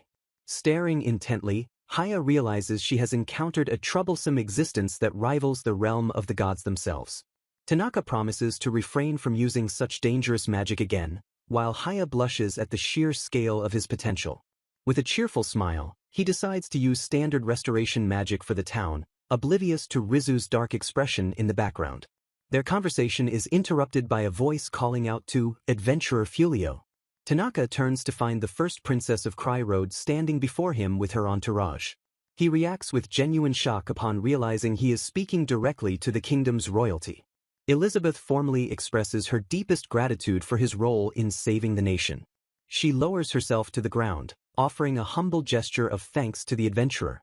The princess apologizes sincerely for the disrespect shown to him by the country's previous rulers and heroes. Tanaka flails his hands in a panic, insisting that such formal apologies are unnecessary. Elizabeth continues her plea, referencing the failures of the heroes who came before her. She addresses him as the true hero, acknowledging his superior worth over his predecessors. She explains that the blonde hero has been relieved of duty due to misconduct, leaving the people without a symbol of hope. Elizabeth expresses her conviction that divine guidance led her to meet him in this land. Desperate and tearful, she begs him to accept the mantle of the hero. She argues that the title belongs to someone capable of wielding strength for humanity without hesitation. Rizu clutches Tanaka's arm tightly as the princess suggests he would be burdened by his own victories. Tanaka politely declines the offer, stating he is best suited to his current lifestyle. The scene shifts to their new home as Rizu asks if he is truly content with this outcome. She mentions the 100,000 gold pieces he received for the town's restoration in place of his refusal. Tanaka explains that the money was originally set aside for diplomatic use, and he returned the surplus to the country. Sitting on the bed, he assures Rizu that they can run away whenever they want since they can make a living anywhere. Rizu looks away with a sullen expression, letting out a quiet, dissatisfied huff. Tanaka notices her sudden mood shift and asks if something is wrong. Rizu ignores him and asks Haya to confirm that he can use the entire system of magic after being hit just once. Haya confirms her suspicion with a simple acknowledgement. A terrifying realization strikes Rizu, visibly shaking her composure. She suddenly pushes Tanaka down onto the bed, pinning him with a desperate intensity. With tears in her eyes, she begins to ask the question she dreads most. Rizu asks if he intends to use his new power to return to his previous world. Rizu hesitates before asking Danasama if he intends to use his new power to return to his previous world. Her eyes widen in visible distress as she waits for an answer that could separate them forever. Blushing furiously, she demands to know why he would even consider leaving her. Tanaka looks surprised, explaining that he merely thought returning was now a possibility since he can use both human and demonic magic. Rizu points out that he also donated most of his reward money, interpreting it as a sign he is severing ties with this world. She concludes that he seems to have no plans to stay, her voice trembling with the fear of abandonment. Desperate, she throws herself onto him, begging him to take her along if he leaves. She admits her request might be cowardly, but asserts that her only place is by his side, no matter where that is. Rizu reasons that since she is no longer part of the Demon King's army, there should be no problem with her leaving for another world. Tears welling in her eyes, she declares she doesn't need her family, imploring him not to leave her behind. Tanaka smiles gently, hugging her close as he assures her that he is not going back. He explains that he cannot bring her to a world where discrimination against demi-humans is severe. Holding her firmly, he states he has no intention of returning there or leaving her behind. Rizu looks up at him, her expression shifting from fear to a stunned realization. She lowers her gaze, contemplating his words and her own feelings about her home. Rizu admits she worries about her friends and family, but confesses she lacks a strong attachment to the people of this world. She recalls how easily she gave up on the idea of returning when she was first told it was impossible. Her expression darkens as she reveals that the only thing that truly scared her was the thought of losing him. Tanaka gazes at her lovingly, asking her once again to be his wife. Rizu stammers, caught off guard by the sudden and direct proposal. He confesses that he can no longer bear the thought of living without her, admitting his feelings have grown beyond a marriage in name only. Rizu pouts, retorting that she always intended to be his real wife from the very beginning. Tanaka looks at her with a mixture of relief and affection, calling her name softly. She hides her eyes behind her bangs, whispering a confession of her own. Rizu admits that meeting him taught her feelings she never knew existed, transforming her from a warrior into something more. Her hand grips his shoulder tightly, her fingers trembling slightly against his skin. She calls out to him again, her voice thick with emotion and longing. Staring deeply into his eyes, she prepares to voice her deepest desire. Tears spill from her eyes as she tells him she wants to bear his children. Tanaka pulls her into a tight embrace, their bodies pressing together in shared intimacy. Rizu whispers his name, clinging to him as if he were the only thing anchoring her to the world. She brings up the fact that he changed his appearance after being exiled from the castle. Rizu suggests that there is no longer any need for that disguise, asking him to show her his true self. Tanaka's eyes widen in shock, the request catching him completely off guard. He smiles gently, declining by stating that the Fulio she sees now is the real him who will live in this world. Rizu accepts his decision, saying it is enough as long as he remembers his past self for her.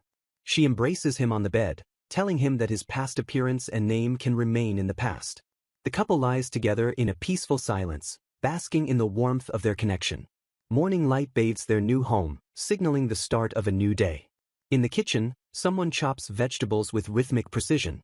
Rizu hums happily as she prepares food, her mood visibly lifted. Haya observes her from the side, noting that the mistress of the house is in high spirits. Rizu beams with a radiant smile, confirming her happiness without hesitation. Tanaka enters with a basket of apples, awkwardly agreeing that she looks happy while Haya teases him. Haya remarks that she doesn't need to ask what happened, causing Tanaka to flush with embarrassment. Suddenly, Haya drops a bombshell, revealing that Tanaka actually still cannot return to his previous world.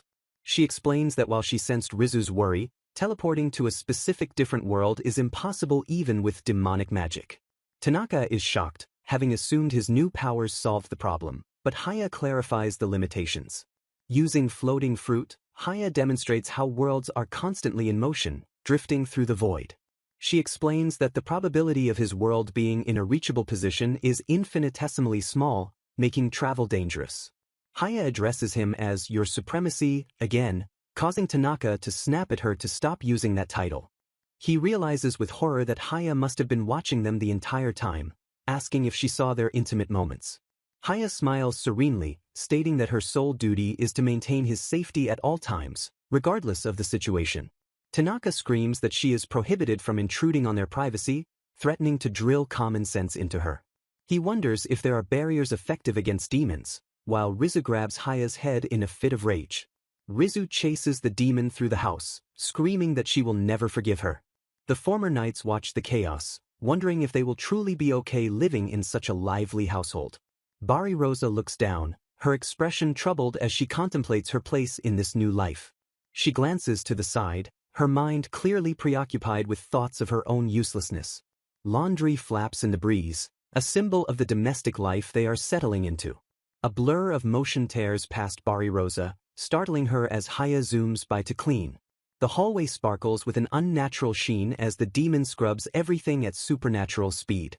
The knights marvel at how the air itself feels cleaner, noting the demon's perfection in housework. They realize Haya has taken over all chores except cooking, which remains Rizu's domain. A crushing realization hits them that they have become good-for-nothing freeloaders. Bari Rosa laments her unemployment and inability to return home, fearing eviction. She agonizes that staying as a freeloader violates her knightly code of chivalry. A desperate idea forms in her mind as she clutches her chest, determined to stay by Fulio's side. Bari Rosa mentally claims the field work as her sole territory, finding a desperate lifeline to justify her existence. The story opens with a cheerful image of the four former knights, Barirasa, Bellano, Birelli, and Blossom, walking together under a bright sky, accompanied by their magical rabbit companion, Sabia. However, the mood shifts drastically back at the house as the group gathers in a circle, realizing that with the demon maid doing all the housework to perfection, they have effectively become freeloaders in their own home. Later, in the quiet of their room, Bellano sits on the edge of her bed with a contemplative expression, her thoughts drifting heavily toward her family and her own lack of direction. She reflects on her recent life choices, acknowledging with a heavy heart that she has officially quit the Knight Order. Her memory drifts to a solemn image of her father and brother, both accomplished court mages standing in their ceremonial robes, highlighting the legacy she feels separated from. She admits to herself that she is nowhere near ready to stand alongside them as a court mage, acknowledging the gap in her current abilities. Despite this gap, she reasons that there is no need to desperately push herself to become stronger just for the sake of comparison. A memory surfaces of a recent breakthrough where she was finally able to successfully cast a Fire Lance spell, a small but significant victory. She recalls Fulio's genuine happiness for her achievement, even though she needed the support of a magical ring to perform the feat. Motivated by that memory, she clenches her hands together and declares with renewed passion that she wants to learn more magic. She expresses a deep desire not to waste the effort and encouragement Fulio has invested in her, refusing to let her self-perceived failure define her. With her resolve hardened, she picks up her staff, determined to take action to honor the support she has received. The scene shifts to the exterior of the Haotao Magic Academy, specifically the General Magic Department, where Bellano has gone to seek a new path. However, inside an office, Bellano sits frozen in shock, clutching a piece of paper while wearing a large witch's hat that seems to weigh heavily on her. She trembles with confusion, wondering how her application resulted in her holding a certificate that identifies her as a newly accepted defense magic instructor. The academy administrator explains the perks of the position, noting that she will receive payment for teaching as well as free tuition to take any other classes she desires. Bellano hesitantly points out the obvious flaw in this arrangement, reminding the administrator of her extremely low magic power count. The administrator waves off the concern, explaining that the students at this specific academy are not elites aiming to be magic knights, but regular people with individual goals. She elaborates that Bellano's unique method of using specific defensive magic circles to repel specific types of attacks is actually highly efficient and consumes less magic. The administrator encourages her, suggesting that teaching will help her remember and refine the magic she has learned while struggling with her limitations. Finally, the administrator smiles and remarks that the title of sensei suits her, causing Bellano to blush deeply at the compliment. Back at the house, the other three girls gather in the yard, discussing the surprising news that Bellano has secured a job as a teacher. Blossom laughs heartily, admitting she finds it difficult to imagine the timid Bellano standing on a podium and lecturing students. Bairelli defends her friend, revealing that she overheard Bellano practicing her lectures alone in her room, proving her dedication. The conversation turns inward as Bairelli squats on the ground, lamenting that while Balarasa hunts and Blossom farms, she alone has nothing to contribute. Blossom calls out to her, pointing out that Bairelli is currently helping tend the farm, but Bairelli questions if her help is actually necessary given the farm's small size. Their conversation is violently interrupted as a massive, crystal-armored horse bursts into the clearing, kicking up dust and debris. The creature is revealed to be a terrifying monster horse with multiple eyes and a mouth full of jagged, razor-sharp teeth. The girls recoil in shock, identifying the intruder as a horse monster and realizing the immediate danger. In the chaos, Balarasa immediately checks on her companions to ensure no one was injured by the sudden rampage. Drawing her sword, Balarasa grimly prepares to kill the beast, noting that since it is attacking people, she has no choice despite wanting to consult Fulio first. Bairelli suddenly shouts for Balarasa to stop, stepping forward to intervene before the fatal blow is struck. She observes that the horse is terrified rather than malicious, and she quickly calls out to their rabbit companion for assistance. Sabia the horned rabbit leaps into action, ready to engage the threat. Bairelli rushes past him, shouting for Sabia to revert to his harmless form, intending to handle the beast without violence. She boldly leaps onto the thrashing horse, wrapping a rope around its neck as she attempts to wrangle the powerful creature. The horse monster resists violently, snapping its jaws and tossing its head in an attempt to throw her off. Bairelli holds on with grim determination, straining against the rope as she battles for control. She begins to speak softly to the creature, using a calming voice to soothe its panic. A montage shows Bairelli skillfully riding the beast around the yard, gradually wearing down its resistance and establishing dominance. Finally, the horse slows to a trot and then stops, its wild energy dissipated as it submits to her guidance. Bairelli dismounts and walks confidently toward the now calm animal, her boots crunching softly on the ground. The horse lowers its head and nuzzles against her, completely tamed and affectionate. Blossom watches in amazement, praising Bairelli's natural talent with horses, to which Bairelli responds that she has handled them since she was a child. She explains that her family ran a business involving horses, which gave her ample experience in caring for them. Mounted on the tamed monster, Bairelli looks out over the unused land surrounding their home, an idea forming in her mind. She turns to her friends and asks about the rights regarding the land around the house, questioning if they are allowed to use it. A map is displayed showing Fulio's house and the extensive forest and open terrain that surrounds it. Bairelli apologizes to Blossom for stepping on her toes but suggests that since Fulio bought the entire territory, they have options. She posits that as long as they have the funds, they should be able to utilize the land for their own purposes. Her eyes lighting up with excitement, Bairelli drops to her knees beside Sabia and declares that she has finally found a way to contribute. Later, inside the house, Fulio looks surprised as Bairelli pitches her idea to expand the land usage. Bairelli enthusiastically outlines her plan to keep monster horses and expand the farm, selling the surplus harvest to the market for profit. She adds that with the horses, they can provide transportation services just like her family did, saving Fulio the cost of renting transport. Rizu listens skeptically, questioning why they wouldn't just use normal horses, doubting that monsters would obey ordinary humans. Bairelli counters that buying normal horses is expensive, whereas taming the monster horses is free and avoids the need to kill them. Fulio agrees to the plan and offers to go negotiate for permission to use the territory where the monsters roam, asking how much space she needs. Bairelli, wanting to be independent, insists that they will handle the negotiation and the payment themselves. Fulio then presents the contract showing the cost of the house and land, revealing a price so astronomical that the girls scream in shock. The chapter concludes with the girls slumped in defeat, realizing that even with their combined savings and rewards, it would take years to pay off such a massive sum.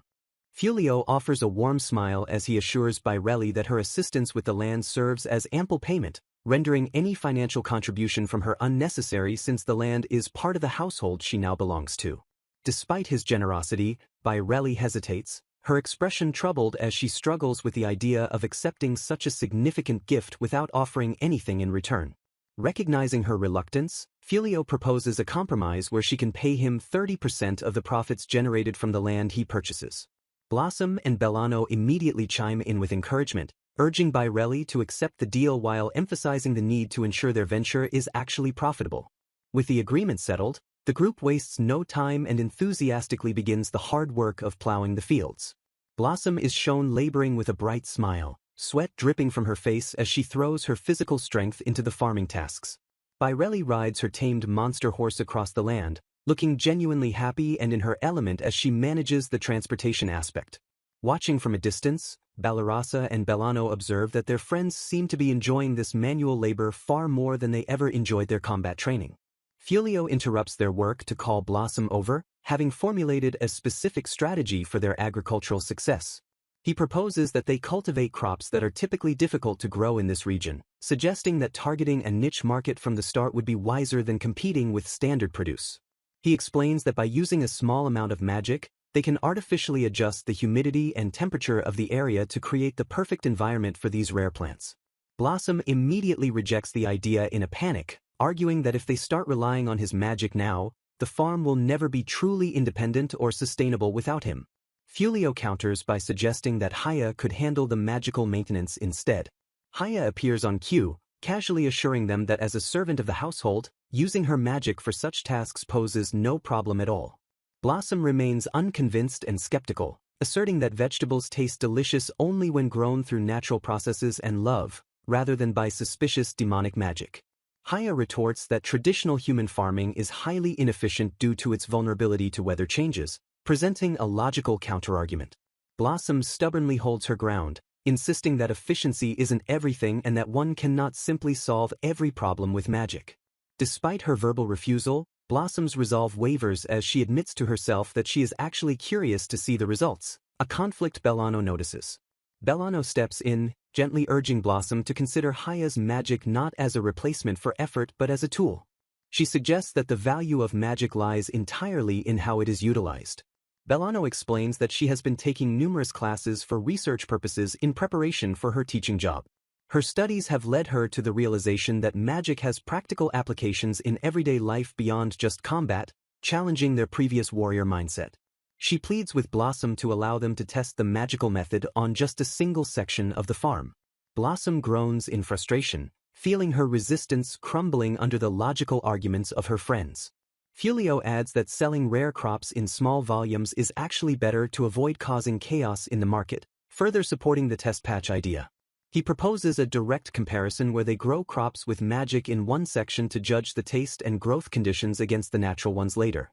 He asks for her decision on this experimental compromise. Blossom lets out a loud, frustrated cry, acknowledging that she has been thoroughly outmaneuvered. She concedes defeat, admitting that since they have thought it through this far, she cannot reasonably say no. However, she issues a stern warning that she is entrusting a precious patch of land to them and expects it to be treated with care. Haya accepts the challenge with a confident smile, promising to take the responsibility seriously. Fulio looks at the group with admiration, praising them for how quickly they have all found new passions and directions. He reflects on how amazing it is that they have transitioned from aimless guests to purposeful members of the household in such a short time. Baireli points out that their progress is largely thanks to him bringing the horse monster and supporting them, acknowledging their continued reliance on him. Fulio accepts the credit with a humble expression, realizing the truth in her words. Balarasa steps forward to declare her own goal, stating her intention to become a B-rank adventurer by hunting stronger monsters. The scene shifts to a close-up of a hand reaching out as Balarasa's internal monologue reveals that despite her bold declaration, she harbors deep doubts. Lying in bed later, she thinks about how Rizu handles the truly dangerous monsters, leaving her to only defeat the weak ones with her current skills. She feels a sense of emptiness, believing she has lost her true reason to become stronger now that her path as a knight has diverged, and she drifts into sleep. She wakes up in a grand, unfamiliar setting, dressed in an elaborate gown that confuses her. She looks around in bewilderment, questioning where she is and why she is dressed in such formal attire. A voice offers congratulations to King Gol and Baliras-sama on their celebratory event. A man compliments her beauty, and she recognizes him with a shock as the Demon King's former general.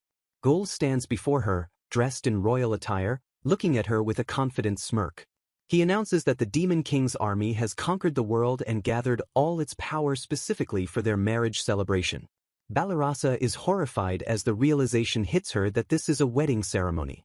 The crowd below cheers rapturously for the union of Balarasa and King Gol. Gol steps closer, dramatically offering the entire conquered world as a tribute to her beauty. He moves in to embrace her, the situation escalating into a nightmare scenario. Balarasa screams in terror, rejecting the world and his advances as he confesses his love.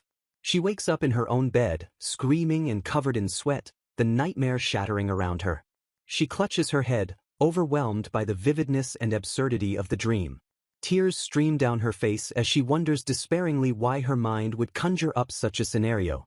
Outside in the fields, Blossom is startled from her morning work by the sound of Balarasa's scream echoing from the house. The narrative shifts to a distant landscape, showing a view of a castle and mountains far away from Fulio's home. Soldiers are seen scouring the edge of a forest, reporting to their commander that they have found a road but no sign of their targets. Hidden deep within the bushes, two pairs of eyes watch the soldiers pass, relieved to have finally evaded pursuit. The blonde hero and his female companion are revealed to be the fugitives, exhausted and resentful as they blame the demon for their plight. The hero scoffs at the idea that they are stealing, while the girl weeps over the reality that they have robbed the treasury and become criminals. He justifies their actions by claiming they were promised a lifetime of comfort, a reward they are entitled to since they can never return to their own world. He complains that they barely managed to escape with a single magic bag, lamenting that the haul is far less than what was promised. He inspects the contents of the bag, disappointed to find only an unlimited water bag and very little money, but notes a single treasure box. Desperate for funds, he pins his hopes on the treasure box containing something valuable enough to sell for a high price. He opens the box with anticipation, only to stare in confusion at the object inside. The treasure is revealed to be a single, ornate shovel, leaving the fugitives dumbfounded as the chapter concludes.